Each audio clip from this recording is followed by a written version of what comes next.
तो बताएं आज किस चीज पे डिस्कशन किया जाए। पहला क्वेश्चन, यदि आप लोगों के कुछ भी जो ग्रुप स्टडी में आया हो।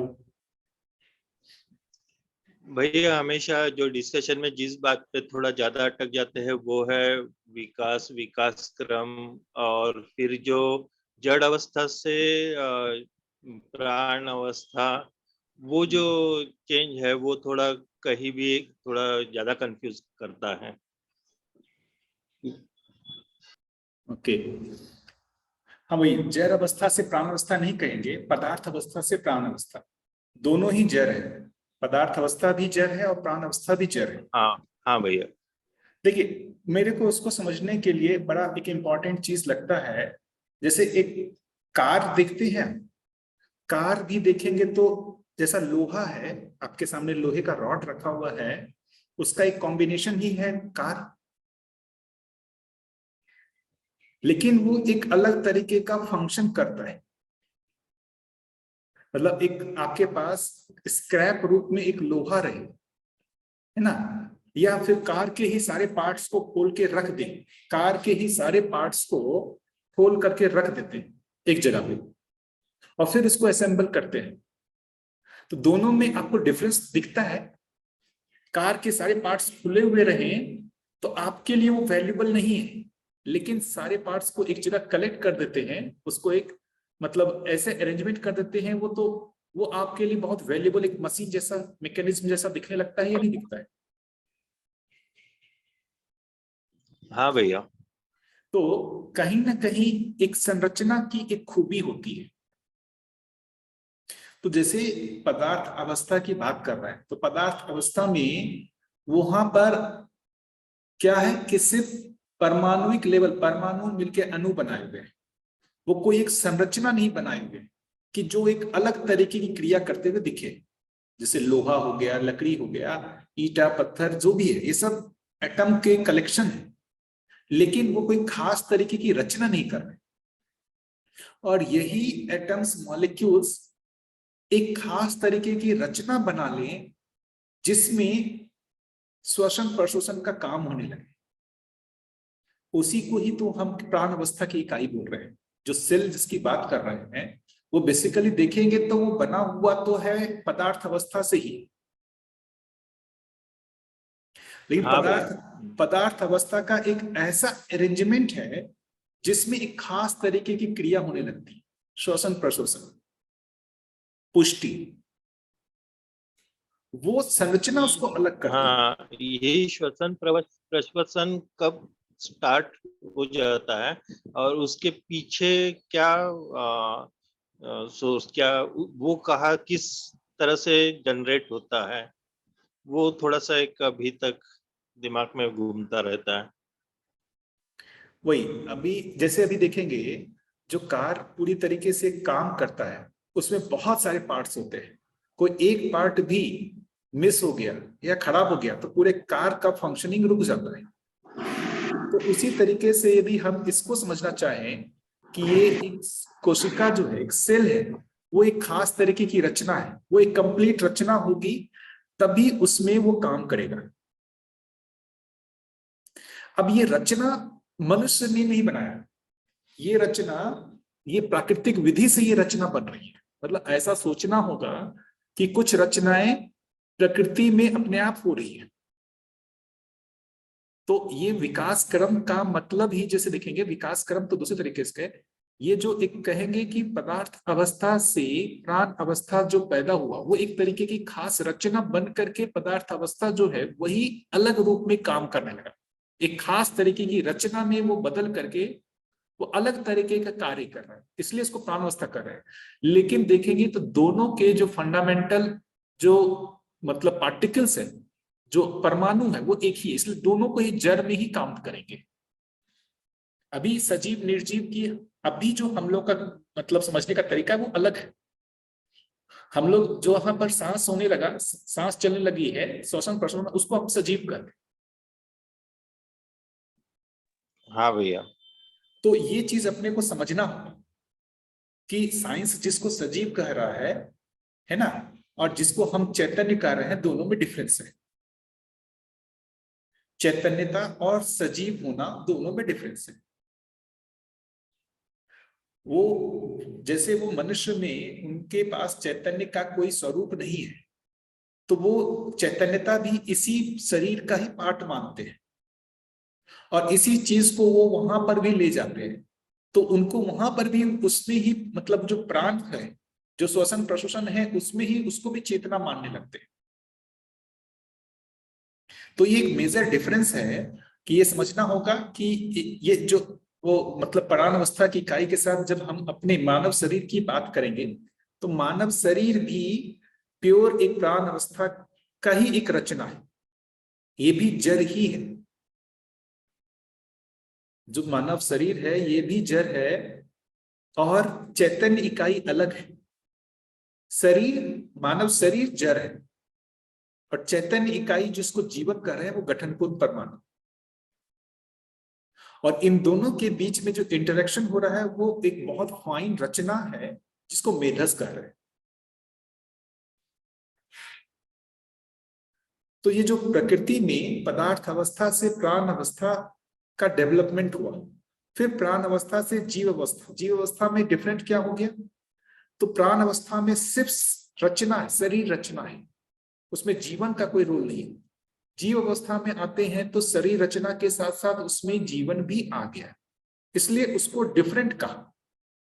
प्राण अवस्था और जीव अवस्था में देखेंगे एक जो डिफरेंस है, प्राण अवस्था में सिर्फ वो कोशिकाओं का एक कहे कि शरीर है, जबकि जीव अवस्था में कोशिकाओं के शरीर के साथ साथ एक चैतन्य इकाई का भी जुड़ाव। और फिर वहां से ज्ञान अवस्था में आएंगे तो कॉम्बिनेशन तो वही दिखेगा, ये शरीर रचना भी जानवरों के जैसा है और मेध देखेंगे जीवन भी उनके जैसा ही है, लेकिन गुणात्मक परिवर्तन ये है कि वहां पर सिर्फ जो मन के लेवल पे काम कर रहा था, अब यहाँ पर मन वृत्ति चित्त भी काम करने लगा। क्या ये बात पकड़ में आ रही है? हाँ भैया। ये एक महत्वपूर्ण बात मुझे लगती है भैया, ये सभी लोगों को पकड़ में आनी चाहिए कि ये विकास क्रम, विकास जागृति क्रम जागृति जो कह रहे हैं उसका क्या मतलब है। जो विकास क्रम विकास जागृति क्रम जो जागृति कह रहे हैं कि जब हम इसको जो रचनाएं हैं, रचनाओं में जो डेवलपमेंट हो रहा है उसको एक तरीके से हम विकास के जैसा मान सकते हैं, लेकिन दर्शन में जो सिर्फ विकास की बात करेंगे तो विकास गठनशील से गठनपूर्ण परमाणु बनने को, उसको ही विकास कहा गया। गठनशील से गठनपूर्ण बनने को ही विकास कहा गया। तो विकास मतलब देखेंगे अल्टीमेटली तो परमाणु में विकास हो रहा है। ये जो हम विकास की बात कर रहे हैं वो रचनाओं में विकास है। रचनाओं में विकास और परमाणु में विकास अलग बात है। तो दर्शन में ये चीजें जहां भी विकास आ रही है, विकास क्रम विकास, तो विकास क्रम का जो पूर्णता हुआ विकास में, वो विकास मतलब गठनशील परमाणु से गठनपूर्ण परमाणु होने को विकास कर रहे हैं। इन रचनाओं के विकास को वो विकास नहीं कहा जाता है। ठीक है भैया? हाँ भैया। आगे दर्शन में देखेंगे वो लिखा हुआ मिलेगा, रचनाएं विकास जैसी लगती हैं लेकिन विकास होता नहीं, क्योंकि जो जिससे बना होता है उससे ज्यादा होता नहीं। ऐसा भाषा का प्रयोग किया है बाबूजी ने। रचनाएं विकास जैसी लगती हैं लेकिन वो विकास होता नहीं, क्योंकि जो जिससे बना हुआ है उससे ज्यादा उसमें होता नहीं। मतलब ये कह रहे हैं कि जो भी रचनाओं में विकास देख रहे हैं वो भी गठनपूर्ण परमाणु से ही बना हुआ है, तो मतलब सॉरी गठनशील परमाणु से बना हुआ है, तो उसमें कोई डेवलपमेंट नहीं है, वो है तो गठनशील परमाणु ही। तो जो विकास की बात कर रहे हैं, गठनशील से गठनपूर्ण हो जाना ही विकास। और कुछ इसमें स्पष्टीकरण किन्हीं को? तो फिर जितने भी गठनशील परमाणु हैं वो सब एक ना एक दिन कभी ना कभी जीवन परमाणु में गठनशील गठनपूर्ण परमाणु में कन्वर्ट हो जाएंगे, बन जाएंगे मतलब। बढ़िया प्रश्न है भैया। देखिए यदि मैथ्स में एक इन्फिनिटी वर्ड आता है ना भैया, ये वर्ड का नाम सुना होगा, इन्फिनिटी। इन्फिनिटी को यदि वास्तविकता में समझना हो ना, तो मुझे यहीं पर समझ में आता है इन्फिनिटी को। इन्फिनिटी का मतलब है उसमें से कुछ भी निकाल लो, कुछ भी घटा दो, वो उतना ही रहता है, इन्फिनिटी ही रहता है। मुकेश जी, ये मेरी बात समझ में आई? इन्फिनिटी का मतलब क्या होता है? उसमें से कुछ भी निकाल लो, वो कम नहीं होता। तो वास्तविकता में इन्फिनिटी आपको यही समझ में आएगा। गठनशील परमाणु कितने हैं तो अनगिनत ही बोलना पड़ेगा, इनफाइनाइट है। उसमें से कितने भी गठनपूर्ण परमाणु बन जाए वो इनफाइनाइट ही रहेगा। ठीक है। वास्तविकता में मैंने जो समझा है कि इन्फिनिटी को कैसे समझेंगे, तो ऐसे ही मुझे समझ में आता है, क्योंकि ये अभी वर्तमान में देखेंगे तो ये अस्तित्व कब से स्टार्ट हुआ है इसके होने का कोई प्रमाण नहीं है। ये अनादि काल से है, किस टाइम पे वो स्टार्ट हुआ उसका पता नहीं। तो ये अस्तित्व नित्य वर्तमान होना, इसी को समझना कहते हैं। अस्तित्व नित्य वर्तमान है, वो इसी अर्थ में समझ में आता है। अभी यदि गठनशील है, गठनपूर्ण परमाणु है, हमेशा ही रहेगी। वो गिनती बनता ही नहीं है कि पूरे अस्तित्व में कितने गठनशील थे और अब उसमें से कुछ कम हो गए थे, इतने गठनपूर्ण हो गए, इतने गठनशील हो गए। जो इन्फिनिटी कहते हैं उसकी गिनती ही नहीं बनती, उसको गणित पे हम आकलित ही नहीं कर पाते। हमारा क्या होता है, गणित में आकलन एक छोटे संख्या में होता है, और इसको जब हम अनगिनत में ले जाते हैं ना, तो वो आकलित होता ही नहीं। तो गठनशील परमाणु अनगिनत है, उसमें से कितने भी गठनपूर्ण परमाणु बनते जाए वो अनगिनत ही रहेगा। क्या ऐसा कहना ठीक लग रहा है आप लोगों को? बट भैया गठन पूर्ण परमाणु की संख्या में परिवर्तन चेंज तो आएगा ना, जैसे जैसे गठनशील परमाणु कन्वर्ट होते जाएंगे गठन पूर्ण परमाणु। हाँ ना, आएगा ना। इन्फिनिटी में से मान लीजिए कुछ भी आप हटाते जाइए, जो बचा हुआ भाग है वो इन्फिनिटी ही है, अनगिनत ही है। नहीं तो गठनशील परमाणु तो अनगिनत हैं। हाँ गठनशील परमाणु तो जो एक गठन पूर्ण परमाणु एक बार जब बन गया वो तो हमेशा रहेगा। बिल्कुल। तो उसकी संख्या अभी हम इंफिनिटी मान के चले या काउंटेबल मान के चले? नहीं, आप क्या बोलना चाह रहे हैं? गठन पूर्ण परमाणु, गठन पूर्ण परमाणु की संख्या भी अनंत है, इंफिनिटी है। बिल्कुल, वो भी अनगिनत है। तो यही चीज कर रहे हैं यहां पर, वो संख्या करण बनता ही नहीं है। वो संख्या के हिसाब से सोचना जो है वो बनता ही नहीं है। हम उसको एक रिएक्शन के जैसा देखते हैं कि पहले कुछ था, उसमें से कम हो गया, तो अब ये तो चीज कम हो गया होगा, जिसमें से निकला है वो कुछ कम हो गया होगा। तो जब वो फाइनाइट होगा तभी हम उसमें कम की बात कर सकते हैं। जो फाइनाइट नहीं है उसमें वो कम और ज्यादा की बात ही नहीं कर सकते। इनफाइनाइट में कम और ज्यादा की बात नहीं हो सकती, फाइनाइट में ही कम और ज्यादा की बात हो सकती है। नहीं तो जैसे गठन पूर्ण परमाणु भी इनफाइनाइट हो गया, हाँ। गठनशील परमाणु भी इनफाइनाइट हो गया, तो एक इनफाइनाइट से दूसरे इनफाइनाइट में हम कन्वर्सन को एक्सेप्ट कर रहे हैं। हाँ। और लेकिन गठनशील से गठन पूर्ण में वापस जाने को हम नहीं मान रहे हैं। हाँ, गठनपूर्ण से गठनशील वापस नहीं चलता।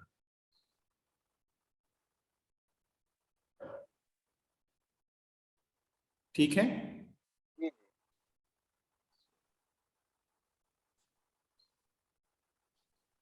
देखिए, एक्चुअली में हम लोग जो है ना, वो हो क्या रहा है ना, कुछ खास हो नहीं रहा है।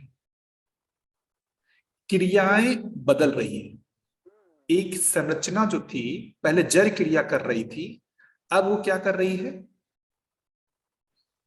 चैतन्य क्रिया कर रही है। पहले जो एक खास तरीके की परमाणु संरचना, वो एक अलग तरीके की क्रिया करने लग रही है, वो तो इतना ही रहा है। भैया मैं इसको कुछ इस तरह से देखना चाहूंगा, मतलब मैं शेयर कर सकता हूँ क्या? क्या क्या? मतलब मैं कुछ अपना कॉन्सेप्ट शेयर कर। आपकी आवाज नहीं आ रही क्लियर। नहीं, मतलब मैं जैसे अगर हम ये मान ले, क्योंकि ये भी एक, मैं अभी हाइपोथेसिस की तरह लेके चल रहा हूँ, एक प्रपोजल की तरह। तो अगर जैसे गठन पूर्ण परमाणु हुआ, गठनशील परमाणु हुआ, अगर जैसे मान लीजिए कि गठनशील परमाणु है, गठनशील परमाणु से जड़ में परिवर्तन आ रहा है। नहीं नहीं, गठनशील परमाणु से जड़ में पदार्थ परिवर्तन, अवस्था से बढ़े ना, पदार्थ अवस्था से जीव अवस्था में आए, प्राण प्राण अवस्था में अवस्था आए, प्राण अवस्था से फिर जीव अवस्था में गए। जी। तो ऐसा भी तो हो सकता है कि जो जिसको हम चैतन्य परमाणु कह रहे हैं, जो कि थोड़ा नोमेनक्लेचर, प्राण अवस्था से जीव अवस्था में जब हम आते हैं तब वो गठन पूर्ण परमाणु संयुक्त हो जाता है। तो हम ऐसा माने हैं कि गठन पूर्ण परमाणु जो है वो गठनशील परमाणु के साथ हमेशा से जुड़ा हुआ है, लेकिन गठन पूर्ण परमाणु का जो प्रकाश है, मतलब मतलब मध्यस्थ दर्शन की भाषा में, या गठन पूर्ण परमाणु की जो मतलब एक्सप्रेशन है, वो इस जड़ परमाणु से नहीं हो पा रहा है। मतलब जो जड़ परमाणु से जो संरचना बनी है, नहीं, जड़ परमाणु नहीं, मतलब परिवर्तन वाले परमाणु, गतिशील परमाणु से, गतिशील परमाणु से जो संरचना बनी है, वो गठन पूर्ण परमाणु के गुणों को एक्सप्रेस करने की स्थिति में अभी नहीं है। भाई देखिए, पहले तो देखिए मुकेश जी क्या है वो ना, परमाणु, हम अपनी तरफ से कुछ तर्क बना ले, कुछ है। अभी ये मानना पड़ेगा कि जो दर्शन, मध्यस्थ दर्शन जो प्रतिपादित कर रहा है, पहले उसको एज इट इज देखना पड़ेगा कि ये क्या कह रहा है ना। उसको एज इट इज देख करके समझना होगा, और फिर यदि वो तर्क संगत नहीं लगता है तो फिर अपने हिसाब से जो भी चीजें लगती हैं उसको मतलब शोध करना होगा। तो पहले इस दर्शन की पूरी भाषा को तो समझना होगा। यहाँ पर ये कह रहे हैं कि जो जीवन है, वो जीवन शरीर को जो चलाता है वो मेधस के माध्यम से चलाता है। तो जो समृद्ध मेधस है उसी को ही जीवन चला सकता है। प्राण अवस्था में मेधस है ही नहीं, प्राण अवस्था में मेधस जैसी कोई रचना नहीं होती, वो जीव अवस्था में ही जाकर के दिखता है। इसलिए वहां से जीवन जो है वो शरीर को चलाना शुरू करता है। इसलिए ये प्राण बात अवस्था ठीक में, है, ये बात ठीक है। तो वही करे, तो प्राण अवस्था में गठनपूर्ण परमाणु की कोई बात ही नहीं है, जीवन की कोई बात ही नहीं है। ठीक है जी। बाकी लोगों से भी और कुछ इस पे चर्चा करना लग रहा है या फिर आगे बढ़े? और किन्हीं को इस संदर्भ में कोई बातचीत करनी हो, कुछ बताना हो, अपनी तरफ से रखना हो? हाँ, वो समृद्ध मेधस के माध्यम से चलाता है, और शरीर में भी उन्होंने कहा है कि 7 विशेषताएं होती हैं, स्नायु, मेधस, वसा, ये 7 विशेषताएं होती हैं। तो ऐसे शरीर को समृद्ध मेधस के माध्यम से चलाता है। क्योंकि कई पशु पक्षी ऐसे भी हैं जो ये 7 विशेषताओं से युक्त शरीर से युक्त नहीं है, उनमें जीवन नहीं है। उसमें ऐसा कहा गया कि उनमें जीवन नहीं है। तो जीवन शरीर को तभी चला सकता है जब शरीर में ये 7 तत्व हो, और समृद्ध मेधस या अल्प विकसित मेधस भी हो। ये दोनों एलिजिबिलिटी, बिल्कुल, मतलब एक मेधस और एक समृद्ध मेधस। जीवन उन शरीरों में है जो, जी दीदी, एक तो महत्वपूर्ण बात जो दीदी ने कहा कि ऐसे भी जीव शरीर दिखते हैं जहां पर मेधस है लेकिन जीवन नहीं है। जैसे अपन इसकी बात करें, मधुमक्खी है ना, बी, जो मधुमक्खी की बात करें, क्या लगता है उसमें जीवन है या नहीं है?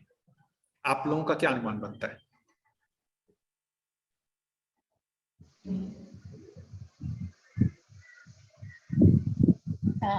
अभी जितना सुना है भैया उसमें से तो पता चला है कि मधुमक्खी में जीवन नहीं होता।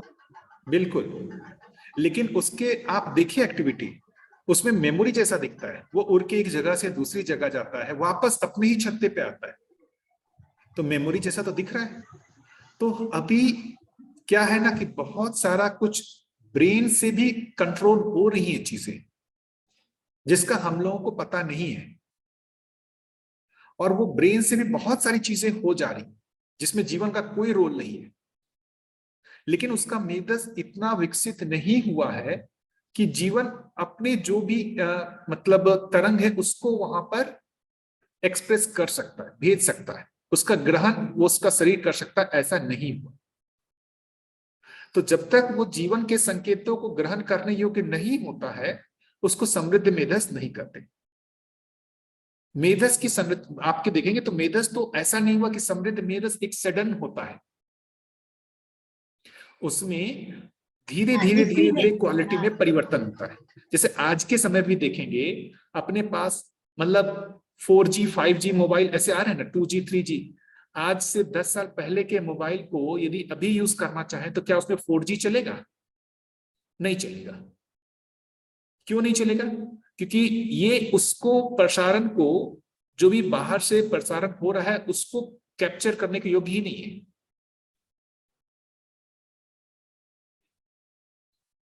ठीक है,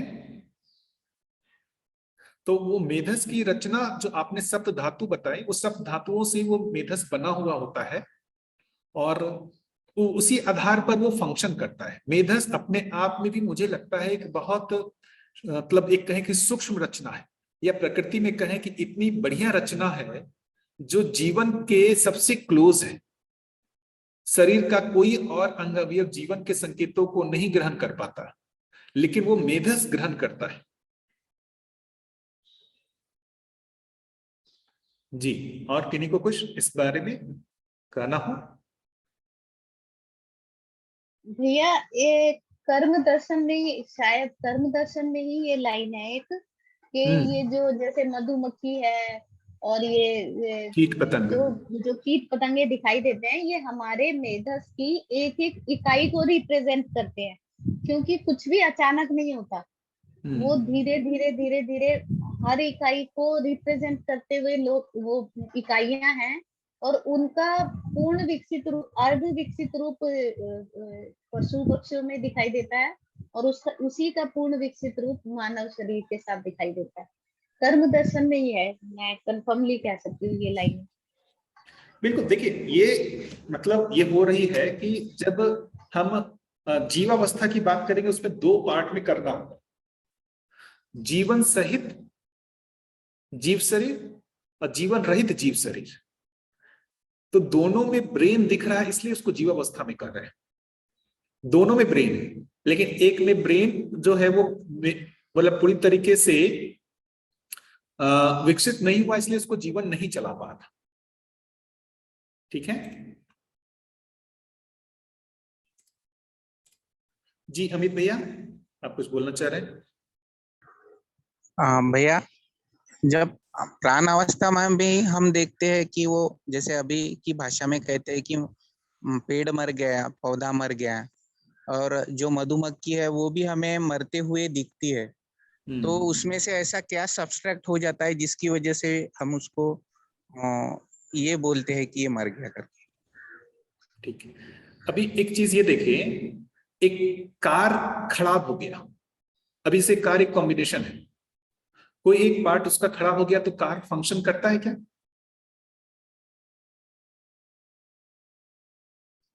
नहीं, लेकिन उसे ठीक किया जा सकता है, उसी कार को ठीक किया जा सकता है। बिल्कुल, तो उस कार को ठीक कर देते हैं तुम।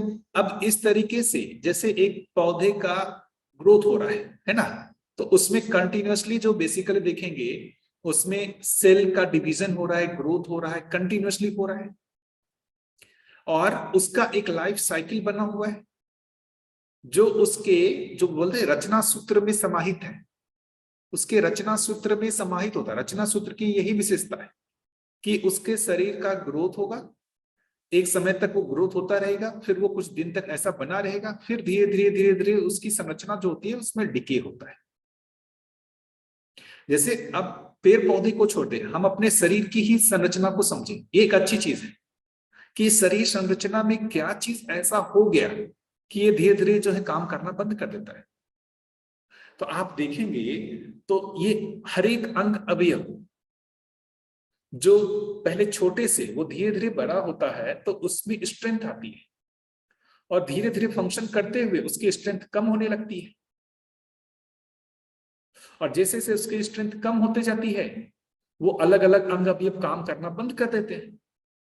अब अंग अवयव जैसे हो सकता है कि पूरे शरीर की बाकी संरचनाएं ठीक है, जैसे अभी देखेंगे कि बहुत सारे लोगों की डेथ होती है, तो किसी की हार्ट अटैक से हो गई, किसी की दूसरी चीजों से कारण से हो गई। हुआ क्या, शरीर में से एक मान लेते बाकी अंग अवयव काम कर रहे हैं, और लेट्स से कि एक आपके हार्ट में कोई प्रॉब्लम हो गया, वो फंक्शन नहीं कर पा रहे ठीक से, तो पूरा बॉडी का ही फंक्शन बिगड़ जाता है। किसी का किडनी खराब हो गया, किडनी के फंक्शन ना करने से पूरे बॉडी का बैलेंस बिगड़ जा रहा है, वो बॉडी खत्म हो जा रहा है। तो हम लोग अपने देखते हैं ना कि शरीर के इतने अंग अवयव हैं, उसमें से कुछ एक अंग का भी यदि काम ठीक से नहीं करता है तो शरीर की मृत्यु हो जाती है कि नहीं हो जाती। किसी की मृत्यु किडनी से हो रही है, किसी की मृत्यु हार्ट से हो रही है। तो इसी तरीके से प्राण अवस्था में भी देख सकते हैं, प्राण अवस्था भी एक रचना ही तो है। यदि कोई एक रचना एक जगह पे जाकर के वहां पर डिस्टर्ब हो गया तो हो सकता है कि वो पूरी रचना भी बैलेंस बिगड़ जाए। जैसे किसी पेड़ के जड़ में आप कुछ एसिड डाल दें या कुछ जहर डाल दें, उससे पौधा मर जाता है कि नहीं मर जाता है? क्यों मर जाता है? क्योंकि वो जड़ से ही वो बेसिकली जो पुष्टि तत्व है, जो भी चीजें हैं, पानी खनिज वो ले रहा है। अब आपने वहीं पर डाल दिया, वहीं के सेल को मार दिया, तो फिर वो पूरे पौधे को नहीं मिल पाता है, तो पूरा पौधा ही मर जाता है। तो एक संरचना जो है वो एक संरचना पूरा कलेक्टिवली फंक्शन करता है। आप वहां पर उस पूरे संरचना में कहीं आप डिस्टरबेंस कर देंगे तो वो फंक्शन करना बंद हो जाएगा। अभी हम भी जैसे कार खराब होता है उसको ठीक कर लेते हैं, हमारा शरीर भी खराब होता है उसको ठीक करते हैं कि नहीं करते? हार्ट खराब होता है तो उसमें करते हैं ना, उसमें ऑपरेशन कर देते हैं। अभी देखेंगे तो अभी कार को ठीक करना और शरीर को ठीक करना लगभग एक जैसा हो गया है, हुआ है नहीं हुआ है? लोगों ने इतना उपाय तो कर ही लिया है कि बिल्कुल बॉडी को कार के जैसा ट्रीट करते हैं। चीरा फारा निकाला और उसमें कुछ कट फाट किया, कुछ चीजें ठीक करके वापस बंद कर दिया, जैसे हम लोग करते हैं बाकी दूसरे मशीनों में। तो यहाँ शरीर के साथ भी वैसा कर पाते कि नहीं कर पाते? हाँ, तो इसमें भैया जब मतलब किसी के हार्ट में या किडनी में कोई खराबी हो जाती है तो मतलब जीवन उसे पाता है कि ये अभी चलाने योग्य नहीं है तो उसे छोड़ देता है, तो हम कहते हैं कि अभी इसकी मृत्यु हो गई। तो वैसे प्राणावस्था में क्या छोड़ देता है जब उसकी रचना में कुछ बिगाड़ हो जाता है, तो उसमें से ऐसा क्या छूट जाता है? क्योंकि अब तो हम कह रहे हैं कि उसमें जीवन तो होता नहीं, तो फिर उसमें से ऐसी कौन सी चीज चली जाती है कि फिर हमें अभी की भाषा में चैतन्य दिखाई नहीं देता फिर उसमें? नहीं, कोई चीज चली नहीं गई। प्राण अवस्था में देखिए पहले चैतन्यता तो दिखती नहीं है, वहां पर जो भी हो रहा है पुष्टि, वो बेसिकली हो क्या रहा है? कोशिका को देखेंगे, एक सेल को देखेंगे, वो सेल बाहर से कुछ केमिकल्स लेता है और उससे वो उसको एब्जॉर्ब करके दो पार्ट में डिवाइड होता है। ऐसे ही तो सेल डिवीजन होता है ना। वहां देखेंगे वो कोई चैतन्य क्रिया नहीं है। सेल डिवीजन को क्या चैतन्य क्रिया मानेंगे या जड़ क्रिया मानेंगे? सेल डिवीजन जो बात होती है,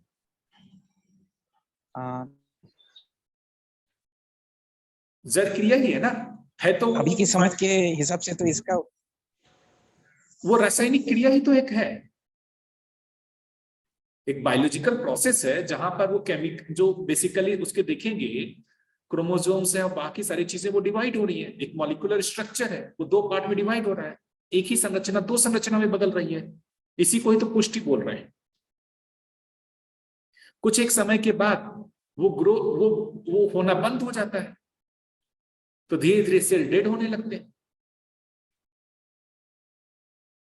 आप ये सोचो ना, पहले ये सोच सकते हैं हम लोग कि एक पौधे का ग्रोथ होते जाता है, वो एक समय के बाद जाके रुक क्यों जाता है? वो कंटिन्यूअस ग्रोथ क्यों नहीं होता? मतलब एक मान लेते हैं, एक कोई भी एक पौधा ले लेते हैं, आम का ही ले लेते हैं, छोटा लगाते हैं, वो बढ़ता जाता है, बढ़ता जाता है, बढ़ता जाता है, बढ़ता जाता है, एक समय के बाद जाके रुक जाता है। क्या आपको लगता है कि वो लगातार ही बढ़ता जा रहा है? अब वो रुक क्यों गया? ये प्रश्न ये भी बन सकता है ना कि अभी तक इसका ग्रोथ क्यों हो रहा था, उसके बाद क्यों रुक गया? मानव शरीर को देखिए, एक समय तक वो बढ़ता जाता है, बढ़ता जाता है। शरीर देखेंगे 1 साल का बच्चा, फिर 2 साल का बच्चा, 3 साल का बच्चा, 4 साल का बच्चा, एक 20-25 साल में जाकर के उसका एक पूरा जो भी शरीर का ग्रोथ होना है हो जाता है। उसके बाद क्यों रुक जाता है? क्यों नहीं ग्रोथ हो रहा उसका? फिर क्या हो गया कि उसका ग्रोथ होना रुक गया? और उससे पहले क्या हो रहा था जो उसका ग्रोथ हो रहा था? इसको समझना होगा ना। इसको भैया ऐसे समझ सकते हैं क्या कि प्राण अवस्था में मतलब ऐसा कुछ पक्ष है कि जिसमें सिर्फ केवल मतलब पहला ही ऑर्बिट डेवलप हुआ है, जैसे पूरे ज्ञान मतलब विकसित जीवन में जैसे मन चित्त वृत्ति बुद्धि आत्मा ये ऑर्बिट्स रहते हैं, तो ऐसा समझ सकते हैं कि इसमें एक यहाँ रचना सूत्र को समझना होगा। चैतन्य पक्ष है। यहाँ रचना सूत्र, ये जब कोशिका की बात करते हैं ना, 2 चीज होता है, एक रचना सूत्र, एक पुष्टि तत्व। तो जो रचना सूत्र कह रहे हैं, डीएनए आरएनए जिसको कह रहे हैं, वो बेसिकली उसमें वो पूरा का पूरा उसके फंक्शनिंग का बना हुआ है, कोडिंग किया हुआ है कि इसका कितना ग्रोथ होगा और कितने दिन तक ये जीवित होगा और कितने दिन के बाद ये मर जाएगा। तो आप जब एक बीज को लगा रहे हैं ना, किसी भी पौधे के बीज को, उसमें वो रचना सूत्र है।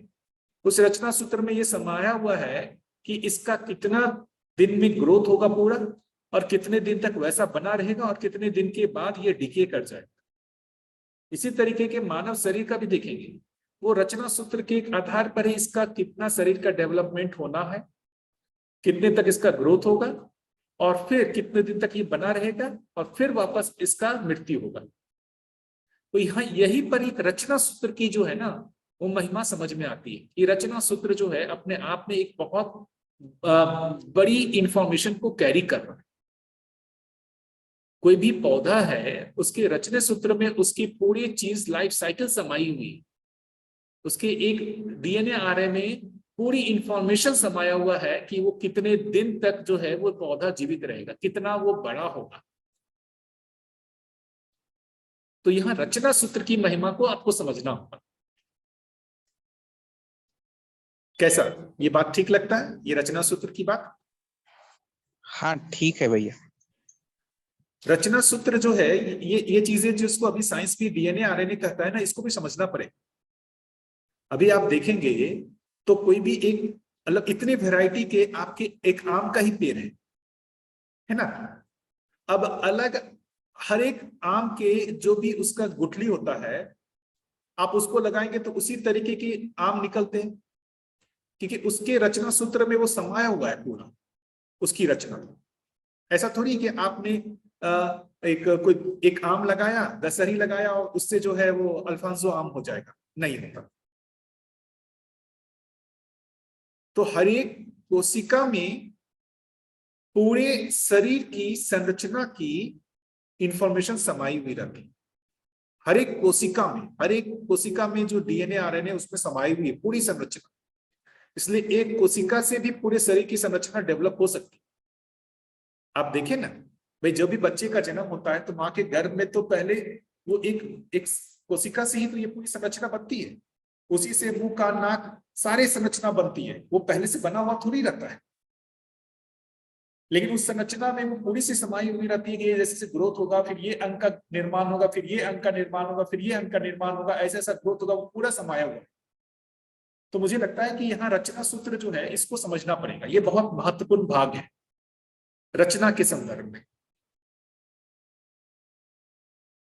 और कुछ कोई ऐड करना चाहे किन्हीं को, और इसमें कुछ और मतलब इंफॉर्मेशन है या और कुछ अच्छा शोध किया हो, क्योंकि ये महत्वपूर्ण शोध के बिंदु हैं कि जो ये पूछ रहे हैं कि ऐसा क्या हुआ जो वो पौधा जो है वो मरने लगता है।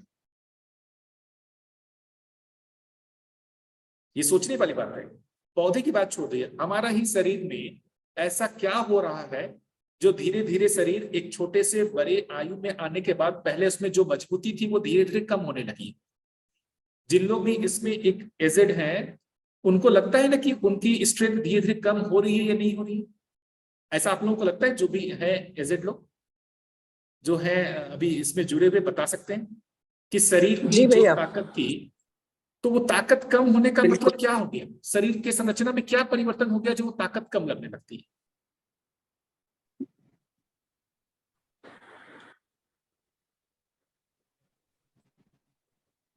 आप लोग बताएं, क्या लगता है क्या परिवर्तन हो गया शरीर संरचना में कि जिससे ताकत कम होने लगी?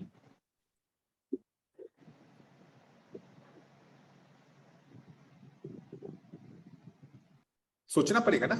एक देखेंगे आयु तक, तो जैसे एक आयु ऐसा लगता है कि 25 साल तक जो है, 25 साल तक जो है ये चीजें मजबूती आते जाती है। फिर वो उसके बाद जो ताकत और बढ़ना है वो वैसा होता नहीं, वो रुक जाता है और वो वैसा ही बना रहता है ताकत। वो कुछ मान के चलिए 10 साल वैसा बना रहता है, फिर धीरे धीरे वो ताकत कम होते जाता है, कम होता है। मैं खुद अपना देख पा रहा हूं कि मैं आज से 10 साल पहले जो मेरी ताकत थी शरीर की, आज मेरी कम लग रही है। तो मेरे शरीर संरचना में क्या परिवर्तन हो गया जो मेरी ताकत कम होने लगी?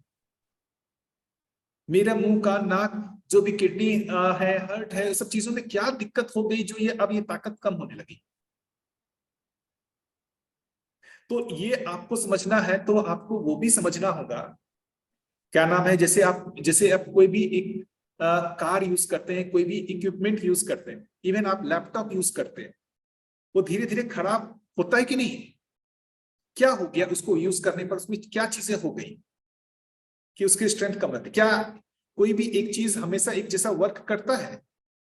नहीं करता ना। डिजेनरेशन, क्या मतलब है डिजेनरेशन का मतलब पहले चीजें इक्विलिब्रियम, पहले चीजें कुछ बन रही थी उससे कम डिजेनरेट हो रही थी। पहले रीजनरेट होने का रेट डिजेनरेट होने से ज्यादा था, ऐसा माने, इसलिए ग्रोथ हो रहा था। मतलब बॉडी में दोनों चीजें साथ साथ हो रही है, रीजनरेशन एंड डिजेनरेशन। और यदि रीजनरेशन का रेट ज्यादा होगा तो बॉडी में ग्रोथ होगा, जैसा छोटे बच्चों में हो रहा है। और यदि वो रीजनरेशन और डिजेनरेशन का रेट बना हुआ है एक जैसा दोनों का, तो वो जैसा है वैसा ही बना रहेगा। और यदि डिजेनरेशन का रेट रीजनरेशन से ज्यादा हो गया तो मतलब उसकी स्ट्रेंथ कम होने लगेगी। क्या ऐसा कहें?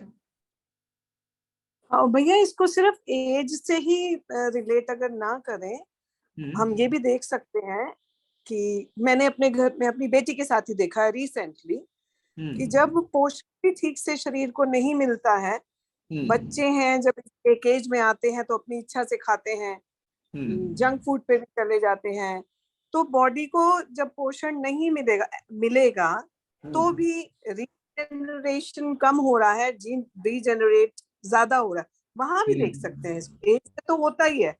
ऐसे ही पौधों में भी अगर मैं कहूँ कि ठीक है कि एक आम का पौधा लगाया, पेड़ बना, 30 साल तक भी चला, लेकिन अगर उसको ठीक से पोषण नहीं मिलेगा तो वो छोटे में ही डिजेनरेट हो जाएगा जल्दी। वो तो कहीं बात ना ठीक है कहीं दीदी, वो आपकी बात हाँ। बिल्कुल सही, लेकिन मान लीजिए एक को पूरे अनुकूल वातावरण, पोषण सब कुछ मिला हुआ है, तो भी क्या मतलब अनंत काल तक रह सकता है क्या? नहीं, वो सही है कि डिजेनरेशन जो है उसकी स्पीड बढ़ जाती है और रीजनरेशन जो है उसके मुकाबले डिजेनरेशन ज्यादा हो जाता है। बिल्कुल। अब वो कहाँ समाया हुआ है? वो उसकी रचना सूत्र में ही समाया हुआ है। उस रचना की आयु जो है वो उसकी रचना सूत्र में ही समाया हुआ है।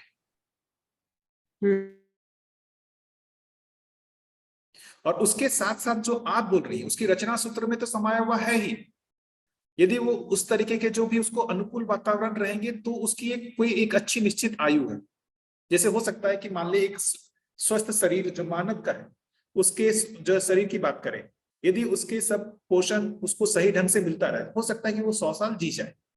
लेकिन यदि उसको पोषण की जगह उसको हम ऐसी चीजें दे जिससे उस शरीर का शोषण हो, जैसे मान लेते हैं कि कुछ उसको आपने जंक फूड कहा, या कोई मतलब नशा करता है या कुछ इस तरीके के सिगरेट पीता है, उससे उस बॉडी का क्या हो रहा है? डिजेनरेशन हो रहा है। तो जितना दिन वो चल सकता था उससे कम ही चलता है। तो जो भी रचनाएं हैं उस रचना के रचना सूत्र में उसकी आयु समाहित है। आप कितना भी उसको अनुकूल दे दे, उससे ज्यादा वो जी ही नहीं पाएगा।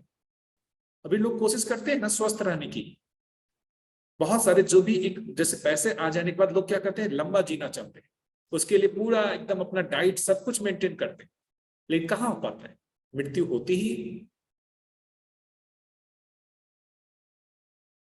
क्योंकि ये चीज जड़ जो भी चीजें कर रहे हैं ना, उसमें रचना और विरचना दोनों समाया हुआ है। रचना और विरचना होगा ही होगा, कोई किसी में रचना हुई है तो वापस उसमें विरचना होना ही है। और ये चीज यदि हमारे को समझ में आता है तो ये समझ में आएगा कि हमारा शरीर भी एक जड़ वस्तु, यही से अपने को चैतन्य का अनुमान लगता है कि ये शरीर को यदि देखेंगे तो ये जड़ वस्तु जैसा ही दिखेगा, इसकी विरचना जो है वो है ही, जो मृत्यु की जो भय है ना वो इसी विरचना का ही तो भय है, जो भय बोलते हैं मृत्यु का भय। तो मृत्यु का भय इस शरीर की विरचना से ही है कि ये शरीर विरचित हो जाएगा। एक ही चीज है जिसका विरचना नहीं होता है, वो गठनपूर्ण परमाणु, उसमें ना तो कोई रचना है ना ही कोई विरचना है। उससे पहले जो भी गठनशील परमाणु है वो या तो किसी रचना में कार्यरत है या फिर वो रचना हो गई तो विरचित हो रहा है। गठनपूर्ण परमाणु में कोई रचना विरचना नहीं होती। ठीक है, और कुछ किन्हीं को इससे ऐड करना हो?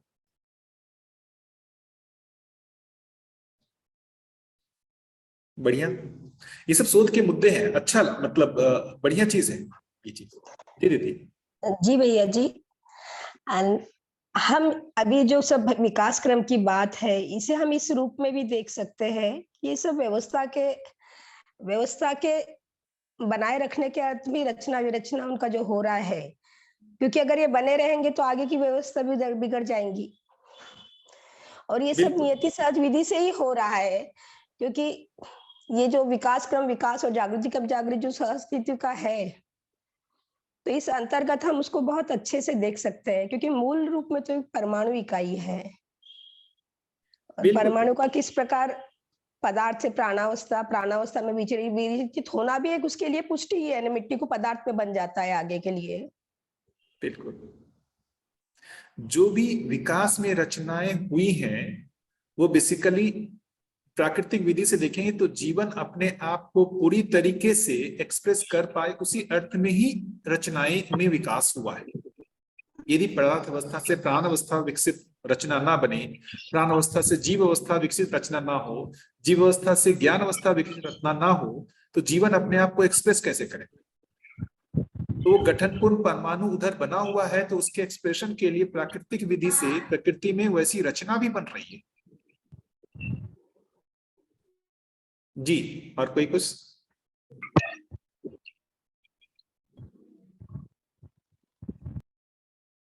बताइए, और किन्हीं को कुछ इसमें ऐड करना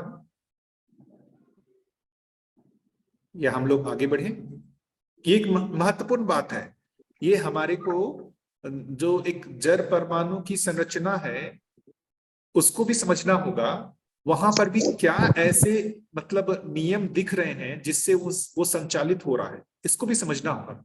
और साइंस खासकर इसमें काफी मेहनत किया है समझने में, इन सब चीजों को कैसे से ऐसे और उसमें डेवलपमेंट होता है, क्या चीजें होती हैं नहीं होती, ये सब चीजों को समझने में काफी मेहनत किया है।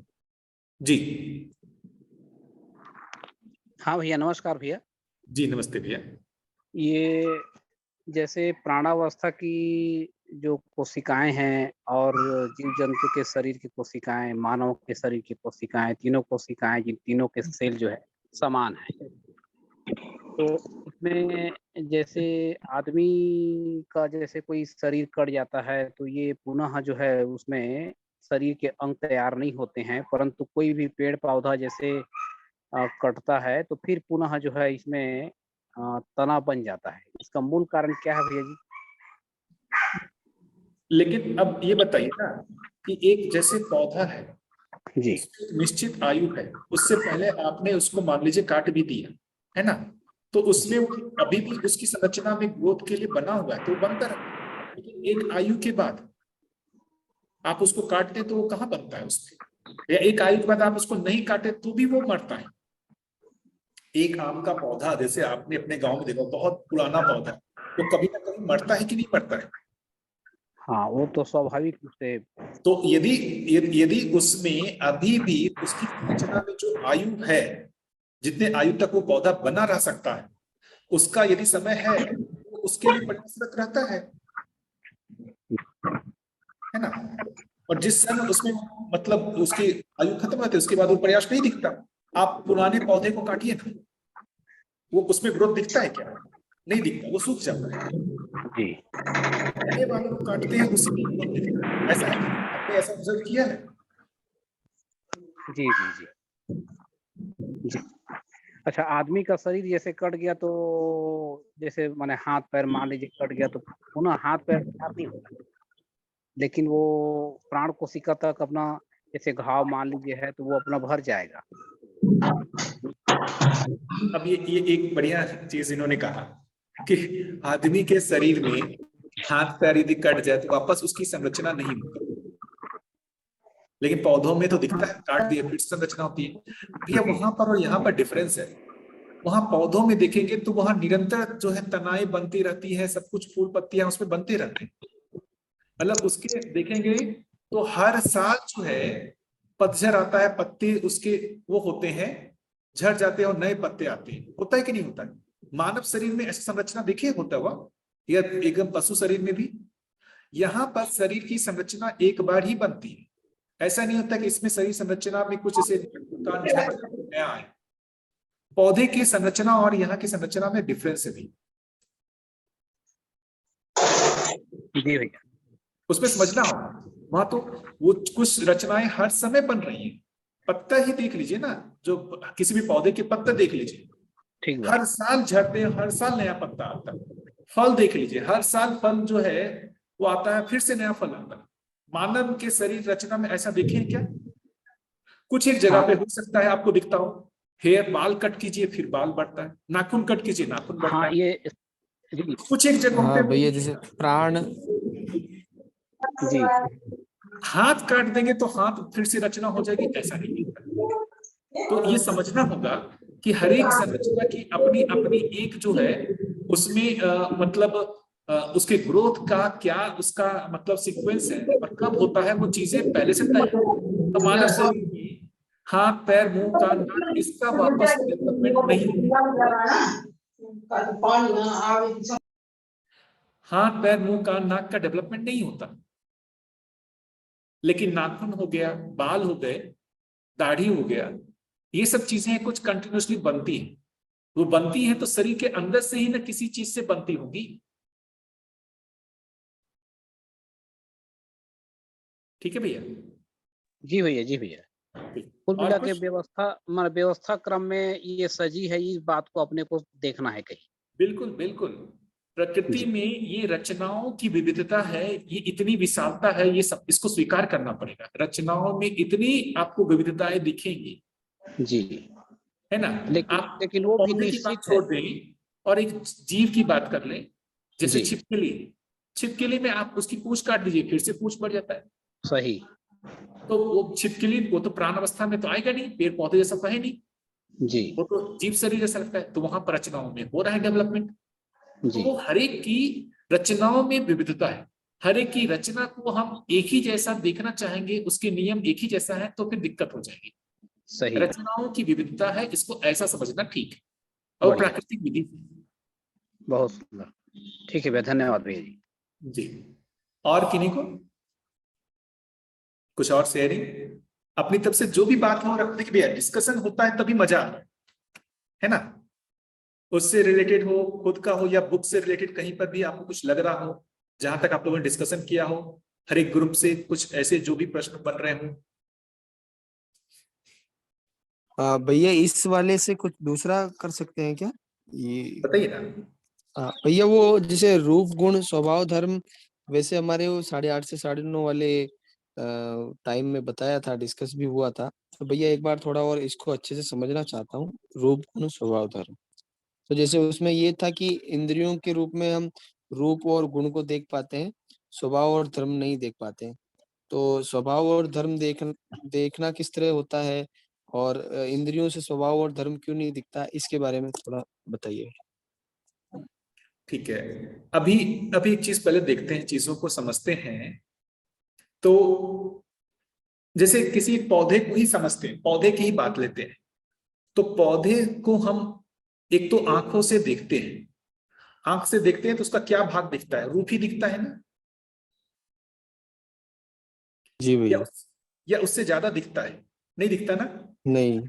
रूप ही दिखता है। अब उसकी गुण की बात देखें, है ना। अब यदि आप मान लेते हैं कि कोई भी चीज है, जैसे मतलब कोई भी भोजन है, या जैसे आम है, वो मीठा है खट्टा है, ये जो चीजें हैं, है ना, वो आंखों से तो नहीं दिखता, रूप से देख के समझ में आता है क्या? नहीं, वो तो उपयोग से समझ में आता है। अब उसके लिए दूसरी चीज इंद्रियों का प्रयोग करना पड़ता है, तभी ना वो समझ में आता है। वो जीव जी। के इंटरेक्शन से ही उसके जो बेसिकली जो स्वाद है उसका पता आपको चलता है, हम्म। आंख से देख करके नहीं पता चलता है ना। तो अब ये जो गुण है, जो परस्परता में प्रभाव है, गुण को कहते हैं परस्परता में प्रभाव। तो अब आप देखेंगे तो ये जो स्वाद है वो उसके गुण में आएगा या रूप में आएगा? यदि इसको हम मोटे मोटे समझ सके, क्या कहेंगे, क्या रूप से उसके गुण का पता चल रहा है क्या, उसके स्वाद का पता चल रहा है क्या? नहीं। गुण तो परस्परता में जो प्रभाव होता है उसी से ही उसका पता चल रहा है। परस्परता में प्रभाव कहें तो जीव की परस्परता में जब वो आता है तभी उसके गुण मतलब उसके स्वाद का पता चलता है। हाँ या ना, कैसा लगता है तुमको? गुण की सही बात है। गुण की परिभाषा देखेंगे तो क्या चीज है? परस्परता में जो प्रभाव है उसको ही गुण कहा। हाँ या ना, बताइए आप लोग। एक एक करके देखते हैं, स्वभाव धर्म को बाद में देखेंगे, गुण को पहले समझते हैं। और बताइए, जहां पर गुण को आप लोग अलग अलग तरीके से देखने की कोशिश कीजिए, बताइए कहां पर दिखता है गुण को जैसा हम देख पाते हैं। जैसे भैया किसी भी आदमी से जब पहली बार मिलते हैं या शुरुआत की कुछ मुलाकात में, तो पहले तो हमको जैसे हम शरीर के माध्यम से जान पहचान होती है, फिर हम जब उनसे बातचीत करते हैं, जैसे आपने बोला उसी बातचीत करते हैं तो हमें पता चलता है कि वो व्यवहार में कैसे है, उनको क्या पसंद है क्या नहीं पसंद है, कैसे रिएक्शन देता है। तो ये सारे जो गुण हैं, वो फिर हमें बातचीत करते से। अब आपकी आवाज नहीं आ रही भैया अच्छे से। हाँ भैया, मेरी आवाज आ रही है? हाँ अभी आ रही भैया, बताइए। हाँ भैया, जैसे किसी भी व्यक्ति से मिलते हैं, नए व्यक्ति से, तो पहले उसके रूप के माध्यम से उसको पहचानते कि ये फला, बिल्कुल। तो पहचानते थे। फिर बाद में जब उनसे बातचीत होती है, जब हम बात करते हैं, तो फिर बाद में उनके व्यवहार के बारे में पता चलता है, क्या चीजें उनको पसंद है, क्या चीजें नहीं पसंद है, वो कैसे रिएक्शन देता है, ये सारी चीजें। और जिसको हम कहते हैं ये बात अच्छी है, ये बात खराब है, ये सारी चीजें जो है, ये सारे मुझे लगता है ये गुण है, वो फिर हमें उससे परस्परता में वो के माध्यम से हमको पता चलता है। बिल्कुल, ये एक बढ़िया जो इन्होंने भी एक चीज बताया कि जो हम एक दूसरे को पहचानते हैं, है ना, तो पहली बार रूप को देख करके क्या वो व्यक्ति कैसा है इसका पता चलता है क्या? नहीं चलता। कोई एक व्यक्ति आ गया, सिर्फ रूप को देख करके उसके गुण का पता चलता है? नहीं चलता है। अभी हम लोग प्रयास करते हैं, यही तो देख महत्वपूर्ण बात है कि रूप के साथ हम किसी गुण की कल्पना किए हुए रहते हैं।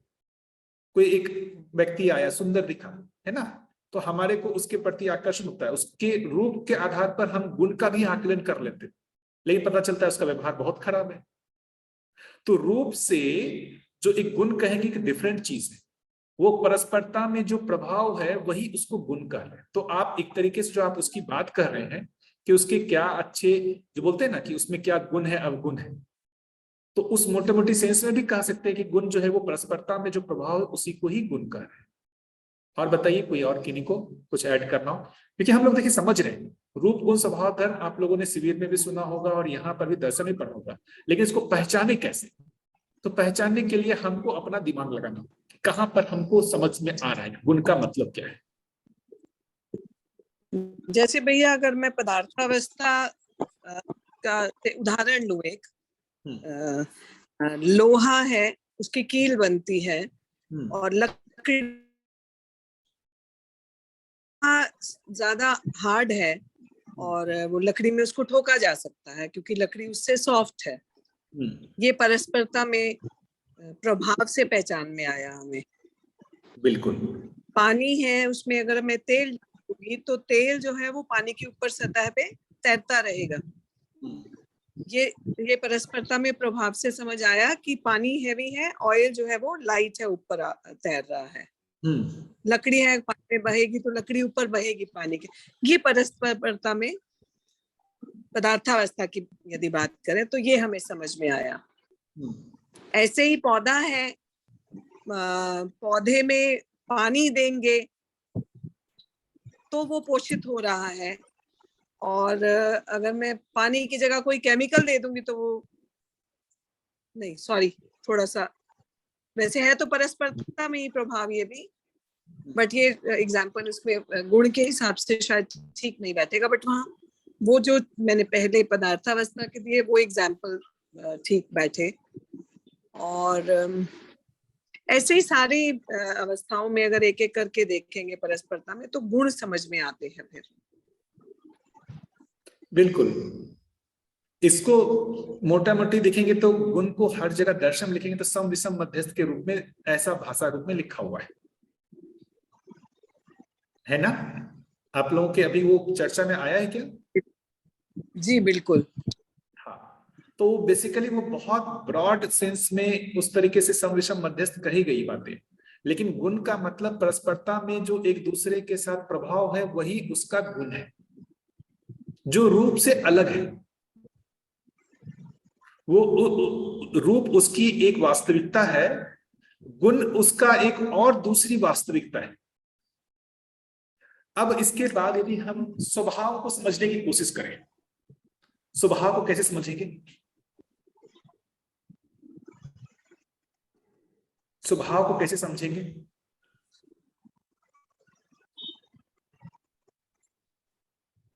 जैसे अभी एक आदमी के बारे में जो बात की है ना, तो उस आदमी से हम जब बातचीत करते हैं, व्यवहार करते हैं, तो उसके गुण अवगुण का पता चलता है। उस गुण अवगुण से पता करके हम फाइनली ये इस निष्कर्ष पे पहुंच पाते हैं कि नहीं पाते हैं कि ये जो भी गुण अवगुण है उसके, वो बेसिकली उसके जो स्वभाव दीनता हीनता क्रूरता है उसका ही रिफ्लेक्शन है। दीनता हीनता क्रूरता के फंडामेंटली देखेंगे तो उसके स्वभाव जो है वो दीनता हीनता क्रूरता है, और उसके रिफ्लेक्शन में ही उसका वो व्यवहार दिखता है। तो ये जो स्वभाव है वो गुण के और बेस में, जो गुण परस्परता में जो प्रभाव डाल रहा है उसके फंडामेंटल में देखेंगे तो आपको उसका स्वभाव दिखता है, नहीं दिखता है? जो आदमी दीनहीन है उसका आपके साथ जितनी बार भी इंटरेक्ट करेंगे तो आपको वो लगेगा कि वो आपसे हमेशा कुछ लेने के चक्कर में। जो आदमी क्रूर स्वभाव का है, आप देखेंगे उसके साथ परस्परता में हमेशा आपके साथ मारपीट झगड़ा वो इस तरीके से करते हुए आपके आस पड़ोस में होंगे ना, जिसको कहते हैं बहुत झगड़ालू स्वभाव का है। तो आपके जो उसके गुण है वो मतलब आपको उससे हमेशा एक भय बना रहता है, इससे बातचीत व्यवहार करने में ये झगड़ा करे। तो उसके जो गुण है उसके फंडामेंटल में उसका स्वभाव है कुछ, जिससे वो बार बार जो है वो क्रिया करता है। तो स्वभाव गुण के और कहेंगे तो किस पे चला गया? फंडामेंटल पे चला गया, उसके रूट्स में चला गया। कैसा? क्या ये ठीक बैठ रहा है? गुण देखिए, गुण जो है वो परस्परता में इंटरेक्शन है, लेकिन उस परस्परता में इंटरेक्शन जो वो कर रहा है उसके लिए जो मूलभूत प्रेरणा है वो बेसिकली उसके स्वभाव से ही हो रहा है। कैसे? हाँ बोलिए भैया। मैं कह रहा हूं, तो स्वभाव का मतलब क्या हुआ है? गुण के बेस में जो चीज है वही उसका स्वभाव है। उस स्वभाव के कारण ही उसका परस्परता में जो प्रभाव है वो गुण के रूप में दिखता है। तो स्वभाव को आप मान सकते हैं कि वो एक स्थिति वाली चीज है और गुण जो है उसकी गति के रूप में दिखता है। क्या ठीक लग रहा है? जैसे एक व्यक्ति में दीनता, हीनता, क्रूरता जो बोलते हैं ना, अमानवीय स्वभाव, इसका पता कैसे चलता है? आप उसके साथ बहुत दिन तक इंटरेक्ट करते हैं और उसमें जो कुछ एक तरीके के गुण बार बार दिखते हैं, उससे आपका ये अनुमान बनता है कि इसका स्वभाव ऐसा है, इसलिए ये बार बार ऐसा व्यवहार कर रहा है।